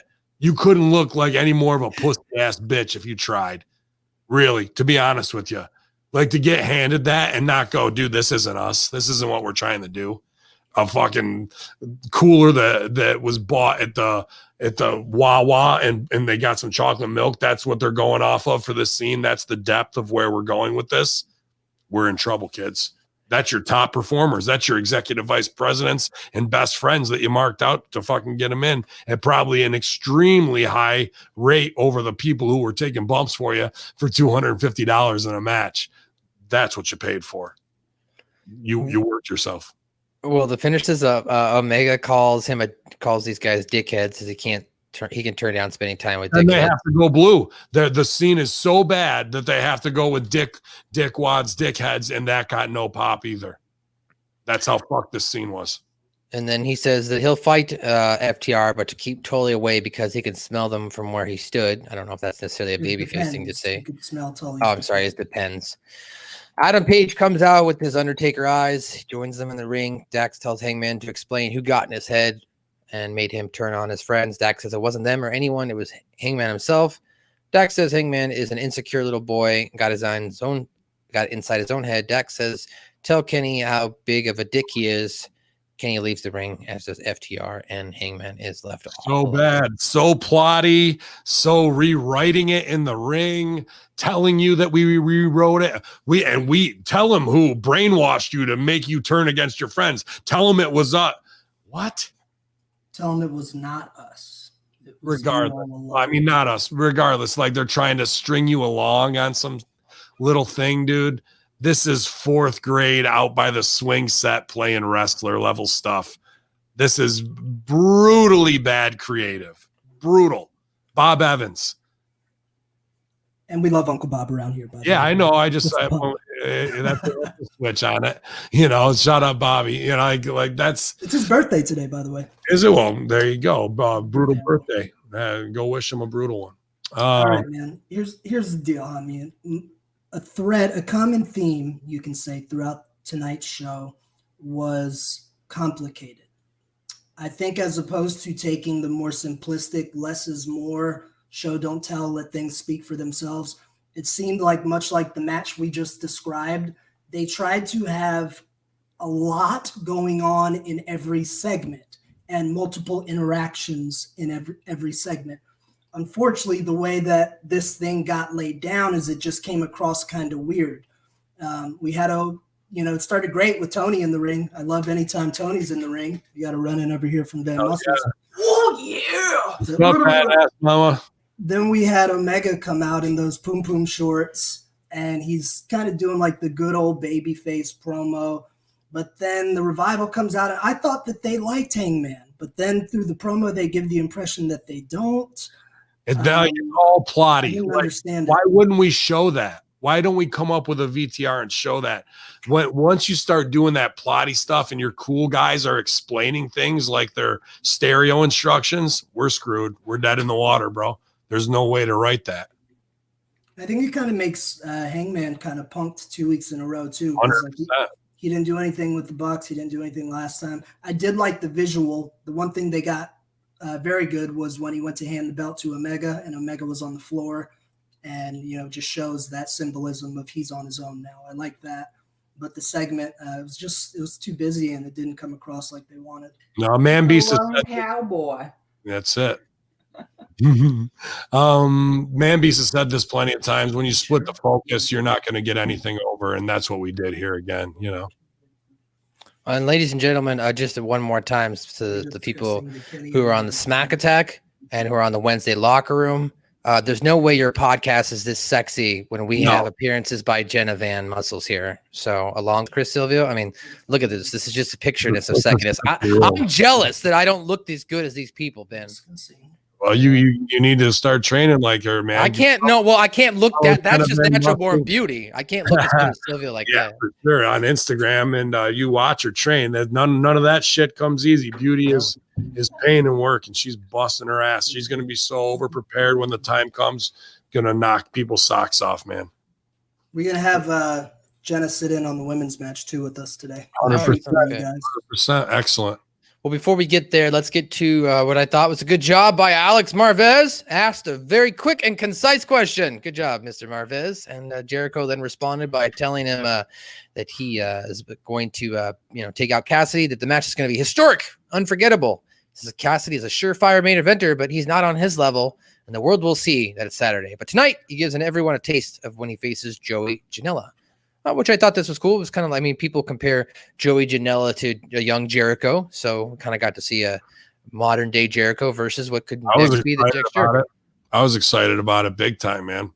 And funny with the Wendy's braids, because that was super Jericho to me. Like the thing with Jericho and WCW is what's his hair going to look like this week when he comes out? You know what I mean? Getting over in his entrance with some little goofy shit that way. And I think it was pretty damn good to paint it in this way. A weird thing, and not a weird thing, is I'm a fat bastard too. If you didn't know that from my voicemails that people love to send me, that ya Allah, you fucking pussy-o. But we saw, guys with not the best bodies are getting out of shape, whether it was Chucky T working with a shirt on tonight or Jericho, even though Jericho did it for the Orange Cassidy heat. Like fatties, we're going to wear a shirt. We don't need to fucking, especially if we're heels, you don't need to see my body. You don't want to be like me. You don't want to act like me, and you don't want to look like me. That's what a heel should be, in my opinion. Old school anyway. Sorry, we were right where in this match? Oh, just started. It's a quick match. I mean, it's a get over match with Jericho. Yeah. I didn't see it, but I was, distracted most of the time. But I guess they caught Janela gigging himself with the blade, like pulling out or something. People were telling me that online. I didn't catch him. I didn't catch the blade part. Did you catch that blade part? Did you see it, Silvio? Also with the blood, we're doing blood in the main event with MJF. Why are we doing it here? Yeah, I mean, I will say that I saw this complaint, and I'm obviously not a wrestler, so I don't know if I can necessarily comment this way, but some people were saying that it looked like when Jericho had Janela sitting on the apron, and he was coming down over him with the punches over over his chest, that either he was pulling them back or they just didn't look as aggressive as usually Chris Jericho makes his punches look. Like it looked like he was play fighting versus actually throwing a punch there. That's what I saw criticism-wise. Obviously, not a wrestler, so I'm not going to be like, yeah, he fucked up. But Silvio, what did you think of this? I mean, did you see the blade job and you didn't see the blade job either? Okay, so I didn't see that, but did you see the pulled punches thing, or am I reading into that maybe too much? I didn't see the blade job, the blow job, or the pulled punches. They had that sick spot where Janela went to do like that little mini springboard deal from the outside of the ring in, and Jericho caught him with the super code breaker. Yeah, so cool. That was cool. Went right to the finish. We had the good visual of Jericho bloodying up Joey and then getting smearing the blood on his Orange Cassidy t-shirt. Yet another piece of symbolism, much like Hangman trying to hand the belt over. I like that. I just was curious as to why they chose Janela as the man for that job. Jericho absolutely should have went over strong on the go home show. Whether or not you put Joey in that spot, that's just an interesting choice to me. I'm not quite sure why Joey was our sacrificial lamb, but he did his job very well. And Jericho was Jericho. Yeah, I agree. I agree, because I think we've also seen a Jericho versus Janela match before. I think they did it like when AEW first started, and that was a good match. Like they gave Janela like 10, 15 minutes. So it was a different, kind of a weird follow-up to have them come out, and now he really gets squashed by Jericho. But yeah, I think somebody else maybe would have been a better fit for that, but I guess maybe they were Jericho was looking for maybe that same height, stature, kind of size-wise, and figured Joey Janela, right? I think those Joey Janela and Cassidy are kind of similar in height-wise, 5'8", 5'7" area. So maybe that's why. I mean, I don't know, but it was a weird choice. But good for Joey Janela. Got TV time, Ben, or wife number 2's husband. Sorry, go ahead. Yeah, I'd like to see a little bit more here, because of the business that they're doing at the end is with Cassidy. So you don't got to go over strong on them to do that kind of shit. You know what I mean? They could have done something, distraction, Sunny Kiss run in to do whatever. And then Cassidy fucks over Jericho. You know what I mean? After getting that heat, I think it would have been better to put Jericho under here, because the business is with Cassidy. That's what I thought they were going to do. Yeah, me too. And pass the torch, because people are saying he looks like him, da-da-da-da. That would have been a perfect way to do it. But here we are again, asking the question, how is one of the greatest of all time involved in this own storyline, who probably has carte blanche on all creative, saying, hold on, guys, it's better to do business this way, and just doing it that way? How is that not happening? I mean, on one end, a little bit of the bubbly. I don't know. On one end, I think it's smart with him being, a top star, and this being a marquee match, for him to go over strong on the buildup. I get that. Where I thought they were leading, based on the way Janela was selling, was that Cassidy was going to cause the distraction. Joey gets an upset.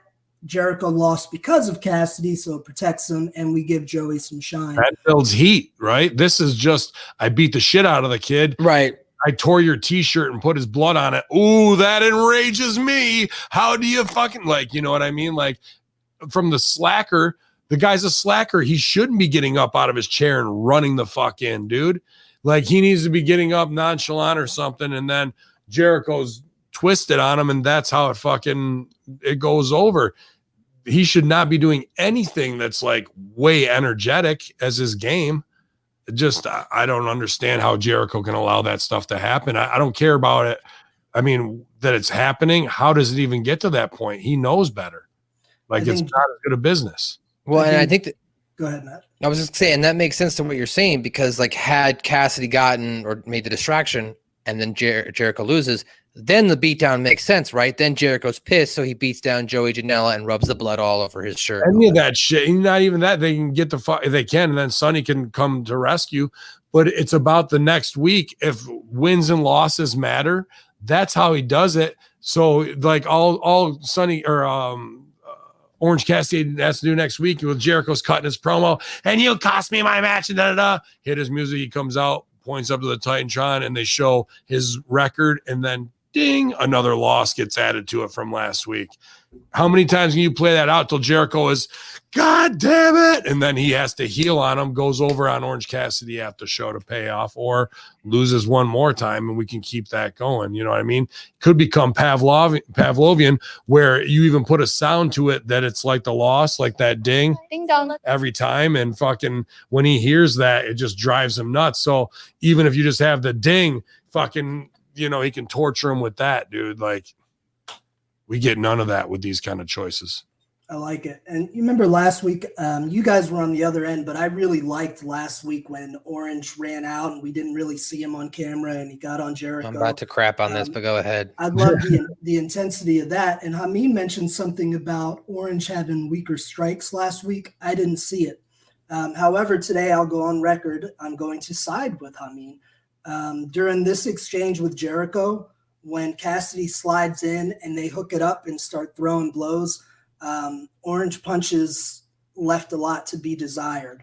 I don't know if it's because they're not very strong yet or he was overthinking, but we didn't get very realistic punches, which is what that moment called for.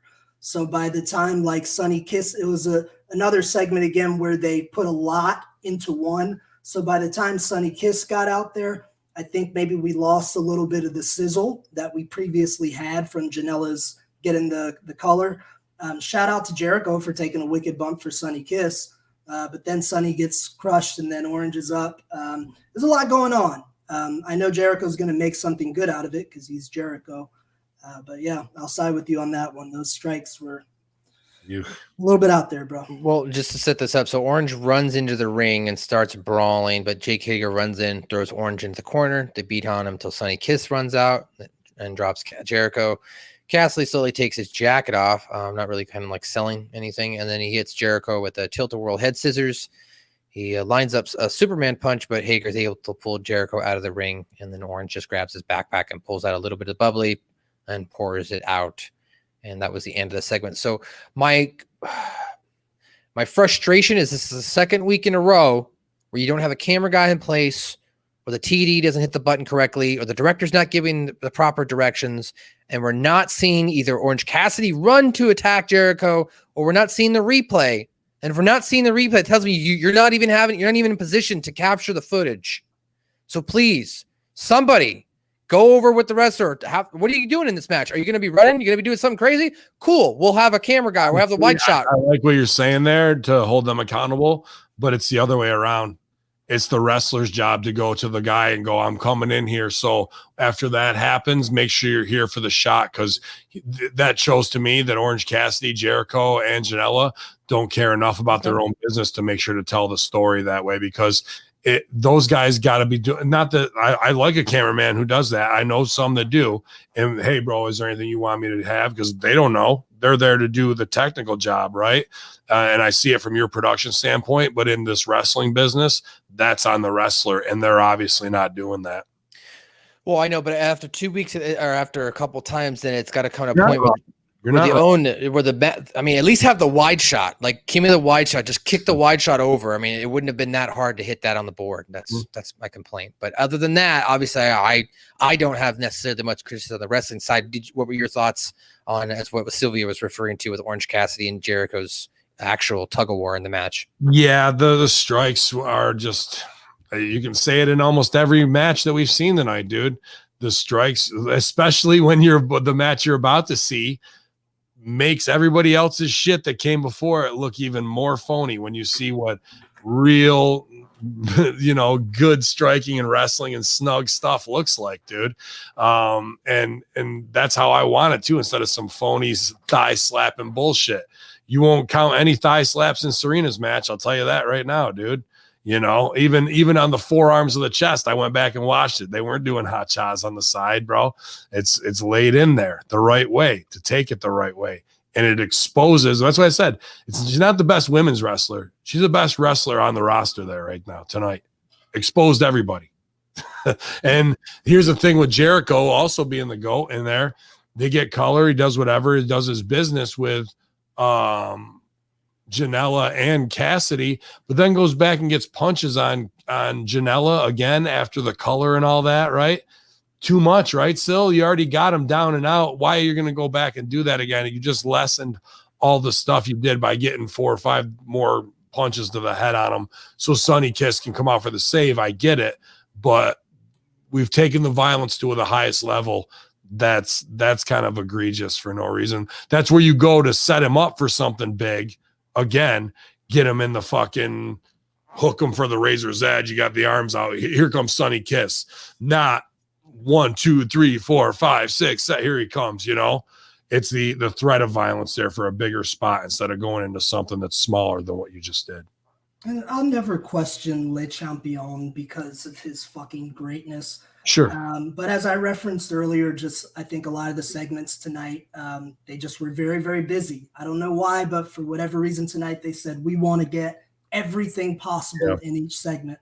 And sometimes less is more. But I think what Jericho's doing, man, what we're seeing with him right now is just him playing with his creativity. I think Jericho's using this more as an artistic project to see what he can come up with, to try and experiment different things. That's the vibe I'm getting off of him. I mean, that's fair. I would say, to Ben's point, we were talking about this on the Impact Attack, and I think AEW is had challenges with this as a promotion, as they don't end at the height of their scenes. Some of these scenes, or after the matches afterward, they just go on for a little too long. You got to edit at the high point. That's improv 101. And when you miss an edit in an improv scene, ooh, you feel it. Oh, it sucks when you have them, and then you go on another 35 seconds because you had to get your shit in. This is important. No, it's not. Shut the fuck up. Get off stage. Next scene. Because that leaves them wanting more. That's a hard thing to do, man, to be able to, because it's improv. You don't know where the high point is, right? But here we do. And we wrote past it. We rode right past our exit. Guys, did they announce Jericho at 3:35 for this match? I heard Tony and JR talking. I didn't catch that. That's funny. Funny, bro. He's a 300-pounder, but he's really not. Either that, and then Tony said, "No, he's 235," and they kind of had a little laugh about it. I missed it. Then, Hamin, you'd appreciate this. JR turns to Tony and he says, "Oh, what have we become, Tony?" And kind of does a little giggle. Tony remains professional and gets back on track. And dude, they are so done with the roster who are wannabe wrestlers who have a fucking shot, bro. And we'll get to it. Nothing's more apparent than that. And then Serena's match. Well, afterwards we get a kind of just a weird commercial segment, or a double picture segment that really didn't have any implication on the show whatsoever. And Matt Hardy and Samuel Guevara. So Guevara comes out and he's doing his sign gimmick on the stage. Meanwhile, Matt Hardy is in the rafters looking on. He's waiting for the cue for Sammy to be done with his signs, so that way he can do his signs. And that was it. It was a very confusing. They jumped the shark on this too, bro. Like this was cool for a minute, and then with just making it his thing with the picture-in-picture and whatnot, it's just not where it should be anymore. And I wouldn't doubt that it gets dumped here. But after last week's match of a tables match, you're going to follow up with these sign spots. I mean, all I kept thinking was, as a Matt Hardy fan, is when are you jumping? Like, I thought he was going to jump on Sammy. Right? I guess so. I don't know. I didn't do much. The only thing it led to was a vignette that announced that it would be a broken rules match and that Matt would have to leave AEW if he loses the match. So I'm assuming that's where their continuity was. Maybe that's what I missed then. I was just like, that was weird. Why did you show that? But then after that, we got Taz coming out now. So this is where we get we're going to get our casino battle royale cluster. I've seen different opinions from people saying they really like this. I've seen other people saying, what the fuck was that? How come it took 3 segments to get everybody out of the goddamn ring? But let's talk about this. We've got Taz coming out with Brian Cage and Ricky Starks. Taz starts his promo by saying the fact that one of his 2 men will win the casino battle royal this weekend. He says Darby Allin needs to wake up because Starks is going to destroy him, and that big schmuck Lance Archer can't deal with Brian Cage. As soon as he says Lance Archer, Jake Roberts comes out and he cuts his promo. Says that Archer this week is it's his turn to interrupt. He says as long as they're around, Taz won't be busting a nut in the ring. That's great. Big says Taz and his men are the biggest group of losers he's ever seen. Then Eddie Kingston comes out with the Butcher, the Blade, and the Lucha Bros. Kingston tells them to all shut up. He says Lance isn't as tough as him. He says Taz used to be around killers, but now he's hanging around 2 nobodies. Tully Blanchard, then Sean Spears come out. That popped me. I was like, finally, I get to see some Sean Spears. Where the hell has he been at? Yeah, dude, let's stop right there. Sean Spears comes out. Sean Spears comes out. What's the first thing I do? You text Cody? No, where do I look? Right at Sean Spears? Like, I wasn't even paying attention to anything else. What was his last gimmick? Glove, right? Did he have glove? No, he didn't have the glove. Did he get in the ring and put the glove on and knock people out? No. Was there any mention of a glove? No. Okay. I was happy to see him in this situation because I'm especially because I've been, as the viewer, I've been like, well, I see Tully every week with FTR where's Sean Spears. So that was cool. And I hope that they eventually put them together, as that is the rumor. But to continue on, Taz has enough of this talking. His 2 guys will fight everyone right now. Cage and Archer square up, and Starks hits Archer. All hell breaks loose, and then basically everybody kind of comes out, from the inner circle to the best friends. Anybody that's in this match, and then we come a royal that doesn't end, right? Yeah, it doesn't end because we come back from break. They come back from break, and it's Serena's in the ring. Serena came in and beat everybody. Well, the first thing was we came back from break, and then the massive brawl was still happening. They went to the Dark Order cut, and then when they came back, they were gone. It didn't. Oh, really? Oh, okay. Serena was in the ring. I go, oh, Deep fucking beat everybody. Oh, wow. Okay, yeah. So they showed on ours the commercial that they came back and the break was still going on, and then they go to a video package with Dark Order. So before we get through all that, yeah, Silvio, what did you think of this? I guess Casino Battle Royale Go Home segment. Man, it's all over. So when we got it, was definitely all over. We started with the Taz promo. I was feeling so all over that it didn't get over. That's why I was feeling it when Taz started his promo. Then when Jake came out, I was like, okay, he said the weird bust a nut thing, but I was still with it. Then Eddie comes out, and Eddie's delivering a pretty strong promo. So I'm like, okay, where's this going? Then I see Spears come out with Tully. They didn't get any verbal response. And then everyone comes out. And that's where this thing really went off the rails. They just had guys jumping in the ring. There were like, at one point, it was AEW stars in this ring.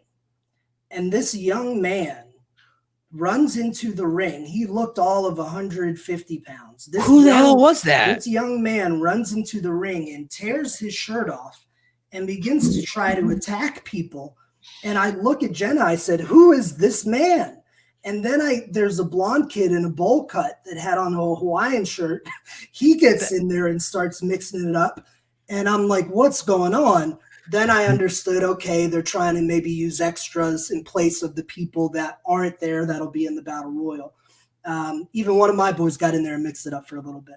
But it went off the rails, and it went on so long. I was wondering, like, why all these kids are jumping in. And they just kept, like, throwing them out. But then they would get back in, and then they throw them out again.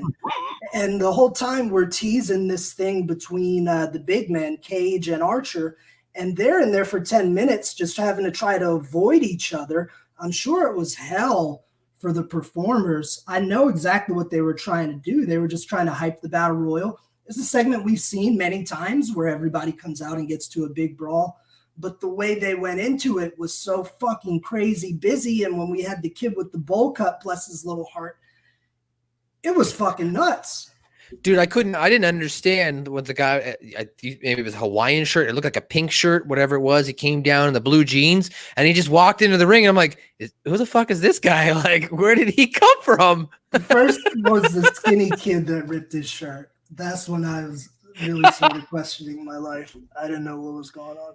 I was like, there's really only one person right now at AEW that can pull off the casual look. And that's Eddie Kingston, because that's part of his character. Everybody else, I'm like, who is this guy? And did the janitor just jump in the ring to start wrestling? That's what it looked like to me. I was like, and poor Darby and Ricky Starks. You watch them; they're trying to drag out this fight. And anybody that hasn't been in a ring before, when you do that brawl thing, you get tired. If you've ever been in a fight before or a real wrestling match, it is tiring. So these poor guys are like grappling and punching each other, and they got to do it for like 10 minutes. I feel so bad for them. I just felt bad for everyone in the ring,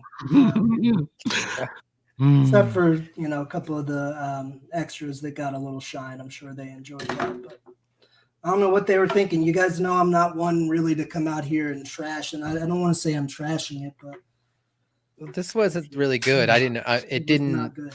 Sorry. No. Boys. This didn't hype me up I mean, like when we get to the main event, they did a good job like hyping me up for that match, but this I was not hyped up for the Casino Battle Royale. Wife number two's husband, your thoughts? Not good. This was great. This is rotten. This is phenomenal. This was best ever. Do you know why I liked this? Not liked it like I like it because it's just why I liked it, because it was different, because I'm so sick of WWE ladder matches and Royal Rumbles that are nothing more than a you move here spot fest.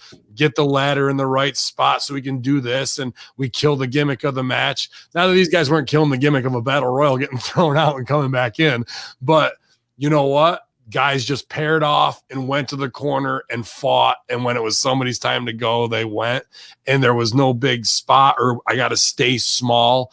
And guys were getting blown up and doing that. I go, huh?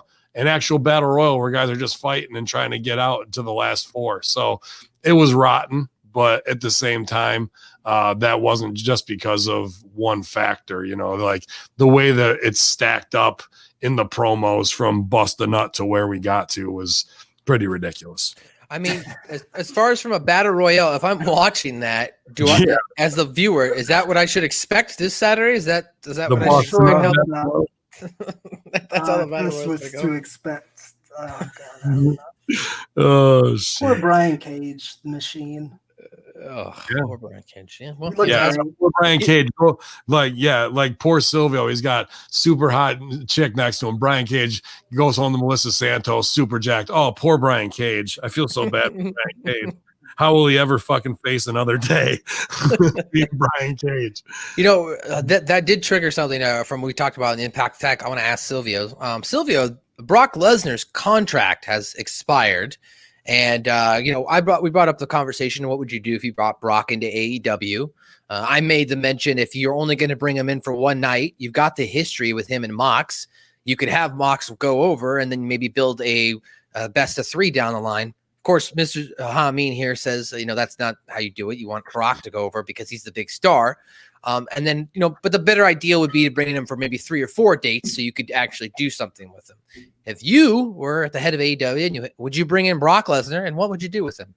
absolutely, I'd bring in Brock. I saw Brian Cage put out that teaser on Twitter this week. Like, who's the dream match? It was Brock and somebody else. Obviously, Brock was the answer. You could do it 2 ways. You could do it like they did with UFC, where they would bring Brock in for a buy rate, like that last match he had with Mark Hunt, maybe, or something like that. And then Brock got popped after that, and they negated the win. But yeah, you can get a huge pay-per-view buy rate. If you book that match, Cage versus Brock, they're going to pop a number. They're going to sell a shit ton of pay-per-views. If they do it well, they could do some long-term business, maybe have Brock around for a year. I don't see Brock. Graham in the chat room long-term. says have Marco Stunt beat him in his first night. Sorry, That's what they do at AEW. Oh, you're Brody Lee, a badass? Oh, lay down here. Oh, Murder Hawk, how's it going? Yeah, why don't you lay down too, dude? So she's here. It's beautiful. It's sexy. We're glad to have her to talk women's wrestling. It is the lovely Jenna Van Muscles working hard, and glad to have her on Light the Fuse, dear. Thank you for joining us again. We know her, so I can hear. They're introing you to the show. So Oh, hi. We got to get her own set of headphones as well. So, but yeah, we're excited to have you back. You've been working hard. Loving all your Muay Thai training, really inspiring me to get up when after being in the saddle for so many hours. You're like, I got to go get it right now. So you're looking awesome, over prepared for whatever opportunity is about to come your way. Keep working hard. Definitely stay ring ready, always ready when you get the call. You never know. So I'm trying to. And yeah, the Muay Thai stuff is great. I sit like you all day. So when I get there, I'm like, rage. I need to just move and go. So I love it. Yeah, it's kick ass, guys. Give her a follow, Jenna Van Muscles on Instagram. You're gonna be inspired to get up and do your thing too. Get some of that rage, because there's plenty of it out there going around. So we're gonna talk right next about mark out big for Serena, right? Is that next? Right. Well, hold on. Before we do, I wanted to let Silvio finish up on the Brock Lesnar conversation. I interrupted him. I'd like to let him finish his thought. Go ahead, Silvio. You never beat me. There's money. Brock's money anywhere you pull him. Can they get a shit ton of years left? No, because Brock probably wouldn't hang around. But yeah, you could definitely pop a good number with Brock. If they have the chance to, I would absolutely do it. But what Brock's going to do is leverage himself and get an even better deal at WWE. Yeah. More businessman.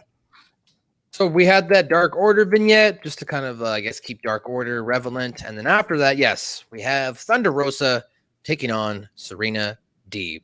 Now, I'm guessing because of this battle royale and maybe going over was the reason why we didn't get an official entrance for at least on my end. Because when it came back from commercial, Serena was just in the ring, or from back in that vignette. Shameful. Right? She should have gotten an entrance. I thought She should have. What, for them to go over on the shitty Royal? No way. That was bad, I think. Would it be too bad for me to stooge off her entrance music here, Phil, or no? No, go for it. You think so? Because it didn't get played, but I don't know if she wants to save it. I'll just play a little bit of it here. Let me see if I can. Silvio, Serena as well. Goddamn asses. All right. Better not be a clip from that British guy. No, that would have been good. I wish I had. Here we go.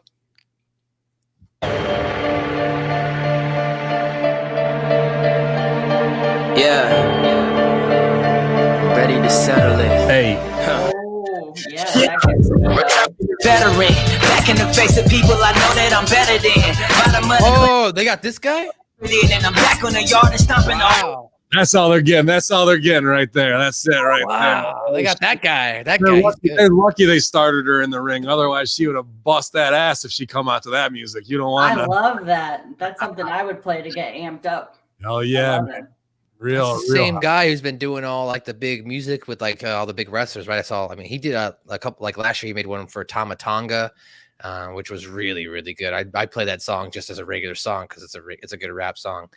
But yeah, that sounded amazing. This definitely embodies what she is and what she can do compared to almost every other woman in the industry. And Deeb loves that boom bap hip hop, man. She, Mob Deep to Wu-Tang, that's her shit. So I'm really feeling that for her, and I don't want to stooge it all off, man. But that's the little snippet. But she was so worried about if I don't have my jacket on or whatever. Go start in the ring. Then the bell rings, right? How often do we say that? What happened when the bell rang this time? Fucking magic. Yeah. Fucking wrestling. That's what happened. Absolutely that. Absolutely. So lock up right away. Nothing up here. Back and forth struggle, you guys. Boom, hook it. Arm down. Pull them in.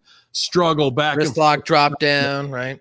As soon as they locked up, you just felt it. And they showed the natural aggression on what it should look like. Mm-hmm.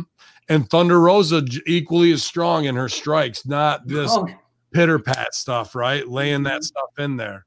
Right away, working the arm, Deeb's on top, and JR is on it right away. Like, goddamn. Yeah, pretty much. His commentary is great. This might get me in trouble, but this is the most technically sound match I've seen at AEW. So everyone took note of what he said, and Chris and I were saying, the same thing. There's been great matches, but these were two pros going on. So for me, it was great to watch. 100% on that. And it's to get Thunder Rosa over. And they did a good job last week with the Billy Corgan shine and getting the NWA stuff. But now we have two women who aren't under AEW contract outshining your champ and your entire roster by doing next to nothing. No spots, just wrestling, like Jenna said. Very simple competition for dominance back and forth. And, then you have the greatest voice in the business selling for it.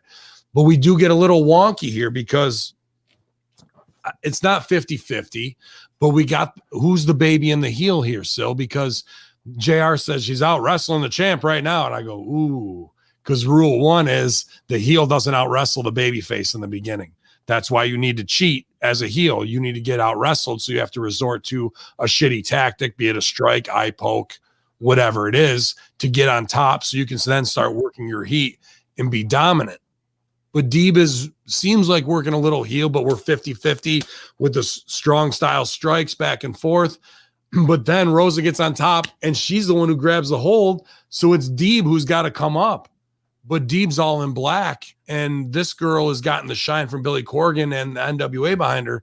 So even though I'm loving this wrestling, still am I confused in this story? I was actually just talking to Charles the Hammer Evans, Ox and Hammer, and he was like, dude, who's the heel in this? Because they seem to do a little convoluted, even though the struggle is real.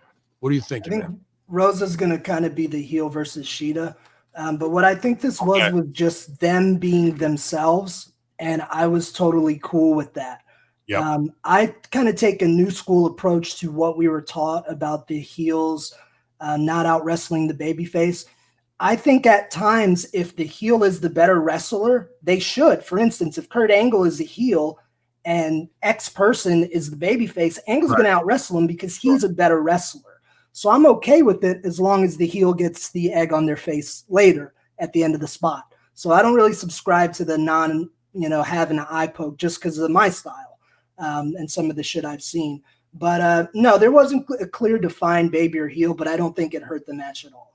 No, I don't think so either. Jenna, what were you thinking about right out of the gate here in the chemistry of these women and the style that they were working? No, the chemistry right away, you saw them working and you saw technical wrestling. So switching from the holds, like you said, 50-50 going in, just the first couple minutes was pure technical wrestling. And so I think they displayed that women can do that and they stole the show. So I think without calling a bunch of spots or doing anything too crazy, to your point, it was pure the technical stuff that Chris said watching hers, like watching his style of work. They came up at OVW. So everything that Chris is teaching me in the ring, I'm watching Serena do. So for me, I was sitting back, and taking note on everything. So it was like watching how Chris does his technical aspects. So it was nice to see that on television. I agree. I've watched her before shows, we talked about the core earlier, but Jamin was one of her favorite chain wrestling partners, and they would just get in and F around at half speed. But a lot of the stuff that they were doing, I was just living, watching through that last night. You know what I'm talking about, Sil, those old days that way. And there is no man's woman wrestling. There's just wrestling for dominance and control as we try and get to a pinning situation. And I'll stooge off my private conversations with her. I go, everybody else on that show is going to do spots. Don't do one goddamn spot in your match. Put it together however you want. I want you to go 70-30. If they want you 50-50, make yourself, whatever, But you grab something, you wrench it in, and you work her and place yourself and her for the camera, because that's what Deeb has over everybody else there except for maybe Cody and Jake Hager and probably Jericho. When she sells her in something and she's selling down the ropes, it's not like Bailey hits the corner and ping pongs. Whoop, I got to go over there for the next thing to get hit. And like they're just walking through it like they did it too, and we're not working at all. Everything looks real. Serena's sell down the ropes to get in the next position for Thunder Rosa to look good on hard cam the right way, to get the octopus on and then roll that through. That was a thing of beauty there, right? Trapping that, and then transitions. And then even when Deeb does the inside out flip on the pin when you think she's got her, just very smooth things that are in the right spot for the camera to pick it up and make AEW look like WWE in the ring with production. An older WWE, an Eddie Guerrero, Benoit era WWE, right? As opposed to the girls just doing Kenny Omega spots and getting into the spot the right way for it. That's what outshined everything. And fortunately, not fortunately, people are saying this was one of the worst AEW shows they'd seen, not because of this match or anything, but because of the cluster and the things that we saw before this. So if everybody kind of dropped the ball leading up to this point, here we have something that was going to shine on its own, but it shined even brighter because it was so simple. The focus wasn't split at all, and they told a story, because these girls don't have any backstory in AEW. All we've got is the wrestling right here, right? Matt, what are you thinking about it, buddy? I mean, it's from a purely television standpoint. I've seen tons of women's matches on the indies, but from television standpoint, this was probably the best women's match I've seen on TV in like 3 or 4 years. These two women were just so good in the ring. Like I'm normally not as earnestly paying attention, even during like commercial breaks. But I mean, I'm on the edge of my seat during the commercial break, trying to watch the small little fucking box to see what happens in this match. That's how good this match was. So ours disappeared. Our picture-in-picture disappeared watching, so we missed it. It was there for a sec and it disappeared. So I'm glad you got to see what happened. Yeah, that's a weird thing. The feeds are so weird because sometimes I'll have the Fight TV one where you're watching everything while you hear the cameraman talking to the sex gods or whatever, and then other times I'll get the complete blackout commercial gimmick like that. I don't know why they don't have one feed going out to everybody. That's a weird thing production wise for me.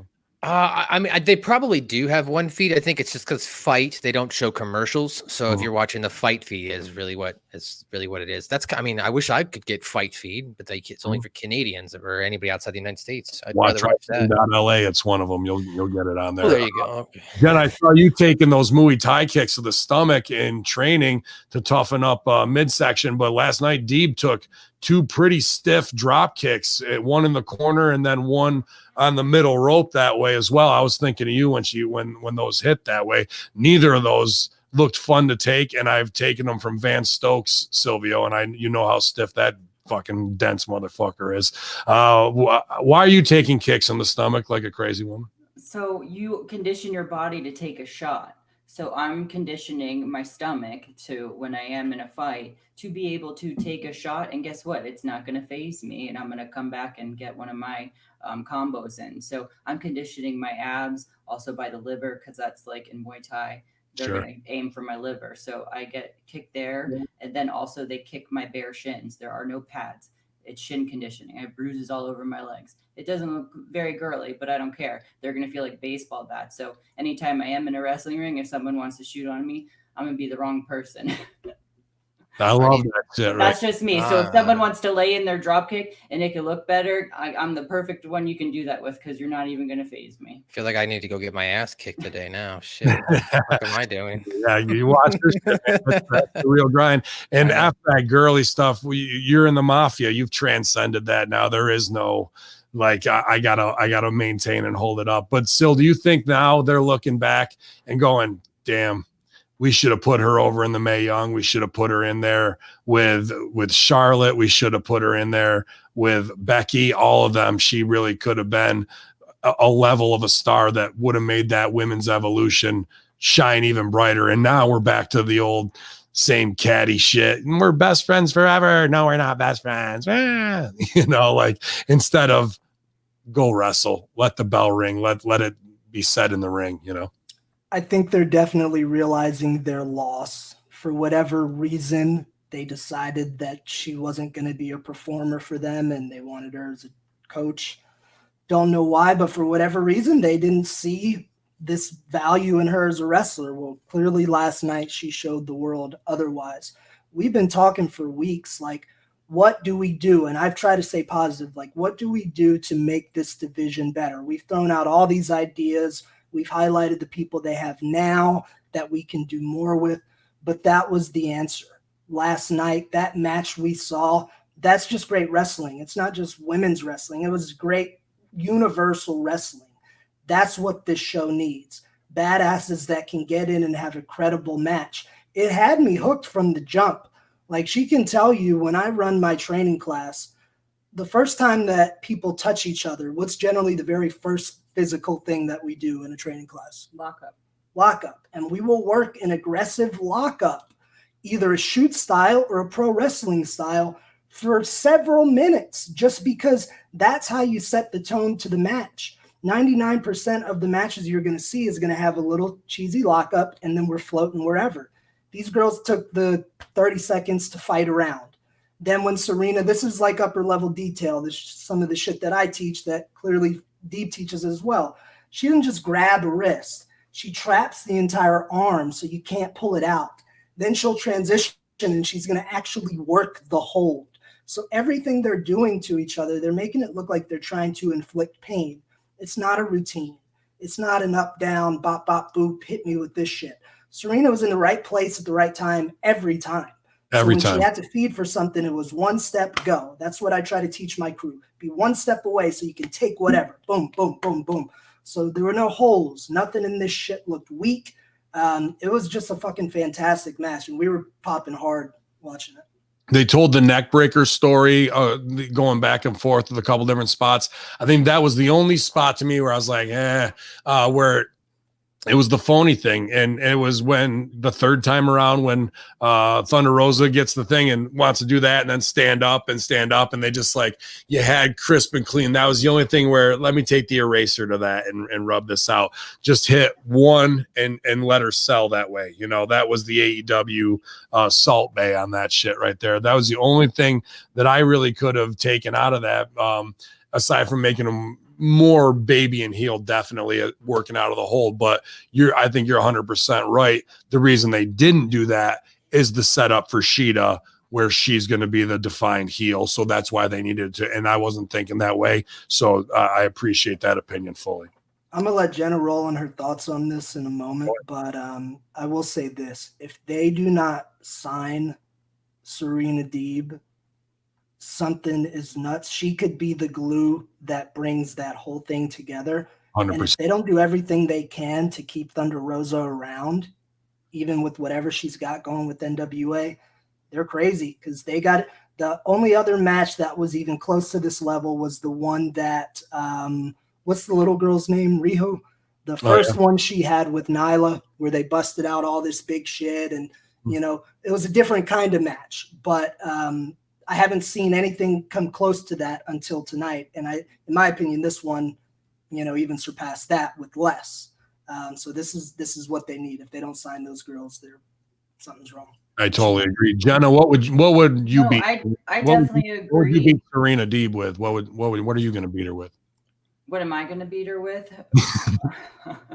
Well, that's fun to think of. Yeah, if she gets signed to AEW, please bring me up for a dark match so I can prove that I'm capable of holding my own in the ring with someone as talented as she is. But no, I'd probably hit her with a power bomb, choke slam, one of my famous combos, or some new stuff that I'm working on. The new stuff. I like that. Just call it new stuff. I think that's a good finisher. New stuff. Laying in. I'm working in all the Muay Thai stuff too to my game, so it's gonna look even better. But no, it was great to see. I've been lucky enough to attend one of Serena's seminars when she was part of WWN, WWE little seminars they used to put on. I was lucky enough to be in the ring with her. So if they, to Chris's point, don't use her and go help the women to help them get to her level and train them, that would be a huge miss. Because I don't think they have a female trainer up there right now. And I think she would be an asset for them. No, it was really based around what Omega wanted to do with crafting the women. And we saw that.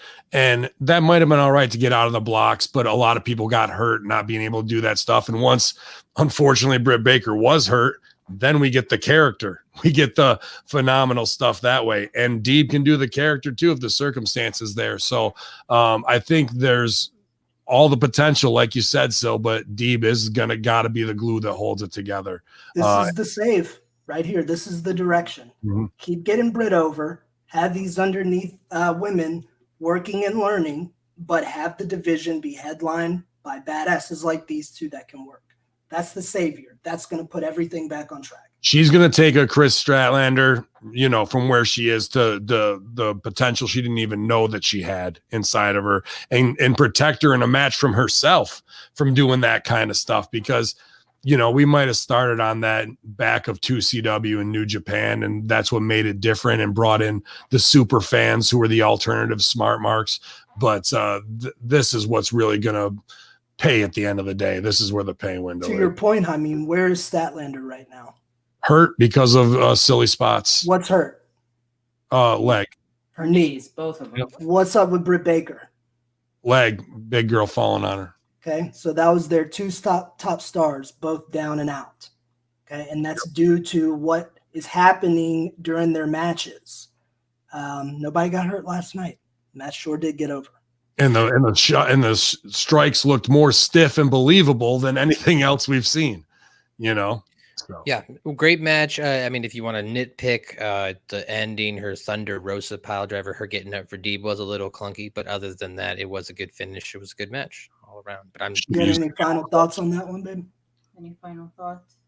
Oh, they both look banging their bodies. Can I just appreciate hard work and dedication? Van Muscles can appreciate those bodies. They look amazing. They look like fighters. Imagine that. So. Well, we're glad you're still here, Jenna, because we're going to move into the next segment with Big Swole. I'll let you move. I have to go get back with my corporate job, but I wanted to come talk women's wrestling and take a little break. But you're always welcome. Always welcome. I'll leave it to the real boss right here. Thank you for sitting in. Beautiful. You did great. Big round See, of applause. sexiest podcast, light the fuse right here. Podcast, light the fuse. Too sexy. I'm even repping the Van Muscle shirt available on Pro Wrestling Tees. Cheers. 20% off this weekend, you guys. Use that Off. code, the Labor Day code. Get Jenna Van Muscles gear, Chris Silvio gear, Hacker Hamin gear. It's all here for you. And if you are an aspiring young cruiserweight wrestler, apparently Chris Silvio's got a bitch in a mood to teach you. So hit him up. That's Never Silvio's before seen. How Never hard is that in before. 2020 when you watch the Young Bucks every week? Man, so hit him up, Silvio Superstar Seminars, and he'll teach you something. But Was it a camel clutch off the top rope?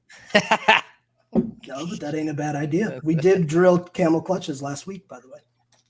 I got a couple. So after this, we go to commercial break. We come back. Shivani is interviewing Big Swole at ringside and says she faces Britt Baker on the buy-in. I guess they're putting that on the pre-show. I'm not sure why they're putting Britt Baker on the pre-show. Swole says that they will be fighting tooth and nail. Apparently, that's a stipulation. Reba walks up with a hat on and a pizza box, and Tony doesn't recognize her, allowing Baker to hit Swole from behind with a crutch. Then Baker shoves Swole into the pizza and then applies lockjaw on the floor. And that was how that segment ended. What do you think of this, Silvio? After that, I liked it. Serena Deeb. I liked it. You know, I'm a big Britt Baker mark anyway. Swole's been really stepping up both in ring and her promos. So I thought she delivered for the most part a very believable promo. I like the little ruse, keeping it lighthearted with Reba. But Britt made up for the crutch shot last week by doing the easiest possible route, hitting them in the back, a la Serena and Thunder Rosa taking the easiest possible route and having a good wrestling match. They didn't try to do too much stuff that they don't do well. And Britt smashed her with the pizza, so she got a little heel heat. We saw the villain come out in Britt, which is what we need. Yeah, she's this funny, entertaining character, but we also need to see the evilness. When she locked that lockjaw in, it looked real. It looked credible. She looked like she meant business, and she did. So I thought it was great. I'm not sure how happy Swole was with the pizza part of it. I want pizza now. Yeah. You don't mess with the woman's weave either. I do know that. Oh, you do not F with a black woman's hair. That's true. I was noticing that her hair got all up in that. That's all I can think of. I was like, when we first started changing those, do not touch my fucking hair. I go, okay. Whenever you touch Josie, always close hand, right? So I can, no, dude. So the pizza thing to me popped me too. And I like those little Reba side things. She's just going to get the most out of it. Whether that's why last week I kind of got to not be critical of her. I was proud of her too, but like, that's why she shouldn't be hucking moonsaults. You know what I mean? Like pizza box head is more than enough.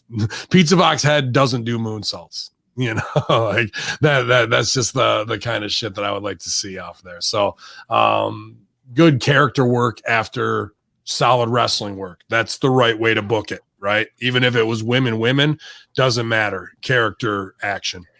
Did you guys get like, maybe it was just me, there was like it felt like there was a shift in the show. Like as soon as we had this Serena Deeb match, I felt like JR went, oh, I love wrestling again. And like the rest of the show seemed to be so much better because of this one match that happened before that set the precedence and people went, oh, right. This is what wrestling is supposed to be. Only one right match on the show. And to be honest with you, they all like, I love the Serena match, but Sill's point of how they're doing it to 50-50 is whatever. I'm just too old school in the 70-30, 80-20, because as good as that was, if Serena would have worked heat on her the whole time and then Thunder Rosa would have went over, it would have meant even more instead of 50-50. Like that's why Deeb working up out of the hold to make Thunder Rosa the heel is kind of weird, because we got the Billy Corgan put over, but in the storyline she's going to be, you know what I'm saying? Deeb's all in black hair. She's got a half white painted face, black and white, good guy, bad guy. We're just going against some of the traditional symbolism that we've been known as storytellers in our DNA. Not necessarily wrong is what they're doing, but me, I just like bigger evil to get a bigger baby face pop is all. You also understand that Sis is making her TV debut. Yeah. Neither are signed. You do what the fuck you're told to do. But you get your shit in. Yeah. Yep. And you shine. Absolutely. Like it's me saying it is very idealistic of what it is. Now here's XYZ fucking 1, 2, 3, AB3. But to your point, that did JR has sat through so much shit of like spitting in the face of real wrestling psychology, and they get it wrong. Then he tries to help them, and then they laugh in his face kind of, or behind his back, and then they go out and do it wrong again. That's going to drive him down and drive him nuts. Then when he knows Serena, because he's seen her for years before, and he's like, oh boy, we actually might get a goddamn good Rip Rogers match out here, goddamn it. And then he does. He's just like us, like a kid on the edge of the fucking seat, because he goes, that's how you do it. And he's going to get it over in his worker way, where it's a fuck you to everybody else, but getting the girls over. You know what I mean? I might get in trouble for this, but And one thing I didn't mention while Jenna was here, I tweeted it out. You guys saw it, right? I sent it to you in the chat. I put, here, let me put myself over here. No, I tweeted to him right after the match. Serena versus Thunder Rosa is the best women's match in AEW Dynamite history, which it was, undisputed. The other one you talked was good, but it's disputed that that's a women's match. Yalla. And then AEW, you can see the difference. Tagged him at JR's Barbecue, sees the real talent they desperately need. At Hustler 2754 101 fundamentals shine through. He liked that during the commercial break. So that shows you how into the wrestling of AEW. Maybe that's an assistant backstage. I don't know. No. Or a like bot. Who knows? I don't think JR's got that.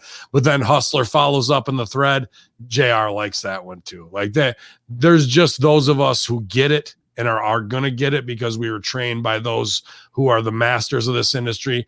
And then there's those who are going to be gassed up and over by the fans who chant fight forever, who don't know shit. And then they don't know why their push is done in a year, and they're exposed and they're not as hot as they once were because they never really got it from the jump on how to do this thing.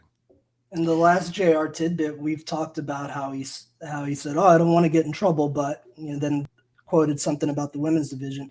Early in that match, the front end, JR said, this is the most fundamentally sound match that I've seen in a long time. He didn't say women's, just match. Yep. Well, I can't argue that. Well, let's wrap up here this episode of AEW Dynamite Review, guys, with our main event. We have Jon Moxley taking on the lawyer, who's going by the name of Mark Sterling. He's accompanied by Wardlow, who comes out, and Mark Sterling is totally dressed head to toe in like looks like a Crash Dummy outfit. Evil Knievel shit. Yeah. So the bell rings. Moxley kind of stalks Sterling around. This wasn't too much of a match. It was more or less just Moxley messing with Mark the whole match, from trying to get him a free shot, but making getting out of the way, trying to teach Mark how to make a fist. Sterling was swinging, but Moxley dodged and slapped him.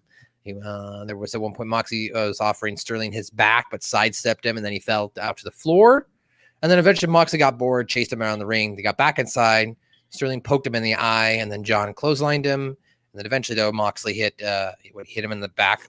He grabbed a steel chair, and he sat down on it, waiting for Sterling to, come back to. He offers a handshake, pokes him in the eye, and then he hits him with a huge paradigm shift to end this show. So that was the end of that match. And then afterwards, Wardlow got in the ring and then clothesline Mox. Wardlow hit the F10. Then MJF came out with the walker, stopped, and then got rid of it, showing us that he's not injured at all. He got in the ring and he unloaded onto Mox. Showed a lot of aggressiveness, yelling, "You want violence? You got it." Put the diamond ring on his finger, and then he just laid into Mox, creating some color. And that was it, as he posed with the AEW championship as they went off the air. So I personally, I liked this, the aftermath. I did like this because as far as with MJF and Mox, and I liked that they went with a kind of a go home segment into the pay-per-view. A little bit long. Like I said, this is another one of those they probably could have ended 5 or 10 seconds earlier. And you could hear JR trying to stall to get to the countdown. So they definitely need to work on ending at the height of each scene, or when at least having things in place and know exactly when to be done. But overall, I liked the fallout. The match was, it was a comedy match. It was a fun match. It wasn't supposed to be a serious match, I don't think. So it was just there so that way Mox could beat down Mark Sterling to set up MJF the run in after. So I liked it. Silvio, what did you think? I'm curious to see if there's going to be a difference of opinion between Hamin and I. This time, I have to be a little bit critical of the work. We got a Fire Jon Moxley promo earlier in the night. That was great. And you guys know I'm a Moxley guy. I think he does a great job. I'm not sure. Actually, no, I'm not going to say I'm not sure. I'm certain this wasn't really the time for haha. Leading into the big match with MJF, and that being the main event of the show, and especially having to follow the great women's match, it wasn't time to be funny and have the lawyer in a Superman suit getting bumped around. Like, that should have been the opening segment maybe. And then we get to the serious wrestling stuff. It does get serious later when MJF comes out. But also with that guy too, they announced that he just started training last Friday. Yet he takes this wicked bump when he gets clotheslined over the top and expertly hits his head on the apron, and he's bumping.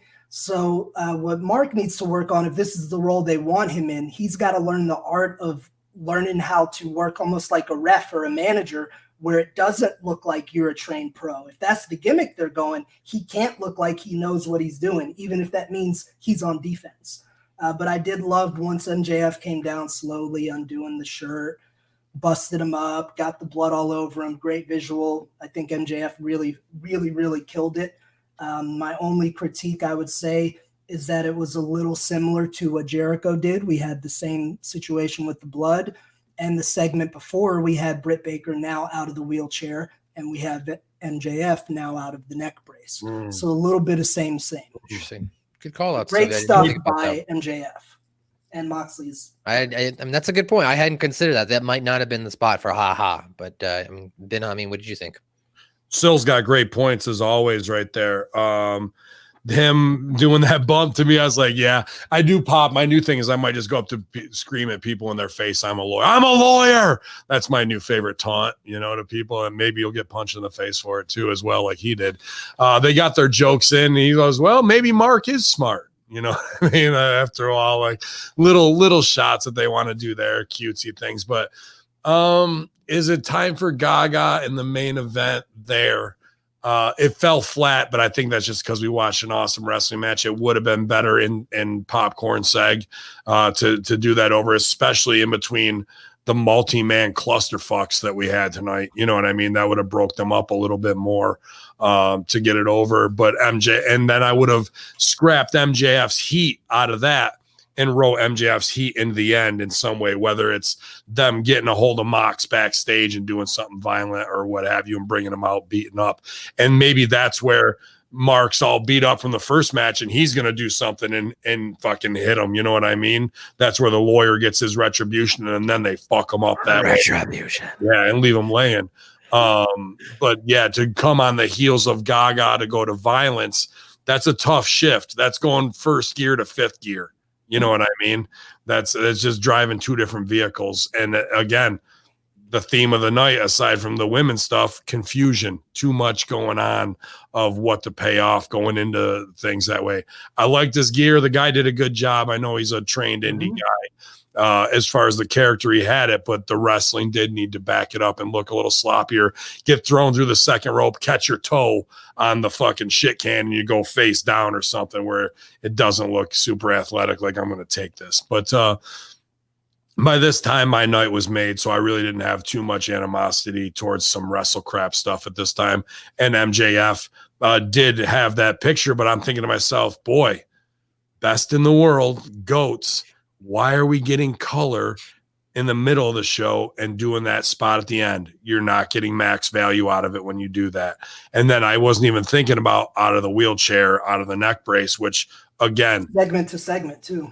Segment to segment. You're 100% right, Sil, on that as well too. So these aren't punch ups. These are booking meeting things that aren't getting taken care of. And again, Billy Gunn, Dean Malenko, Arn Anderson, Tully Blanchard, Jake Roberts, fucking the guy Jericho in the scene. Like, I don't understand how quality control wise, Jim Ross, that this stuff is getting through. You know what I mean? There really is. The only explanation for it really is that Khan goes behind closed doors with Cody and who he wants to and fuck everybody else. And if that's the way it really, because that's the only way I could honestly say, how is that happening?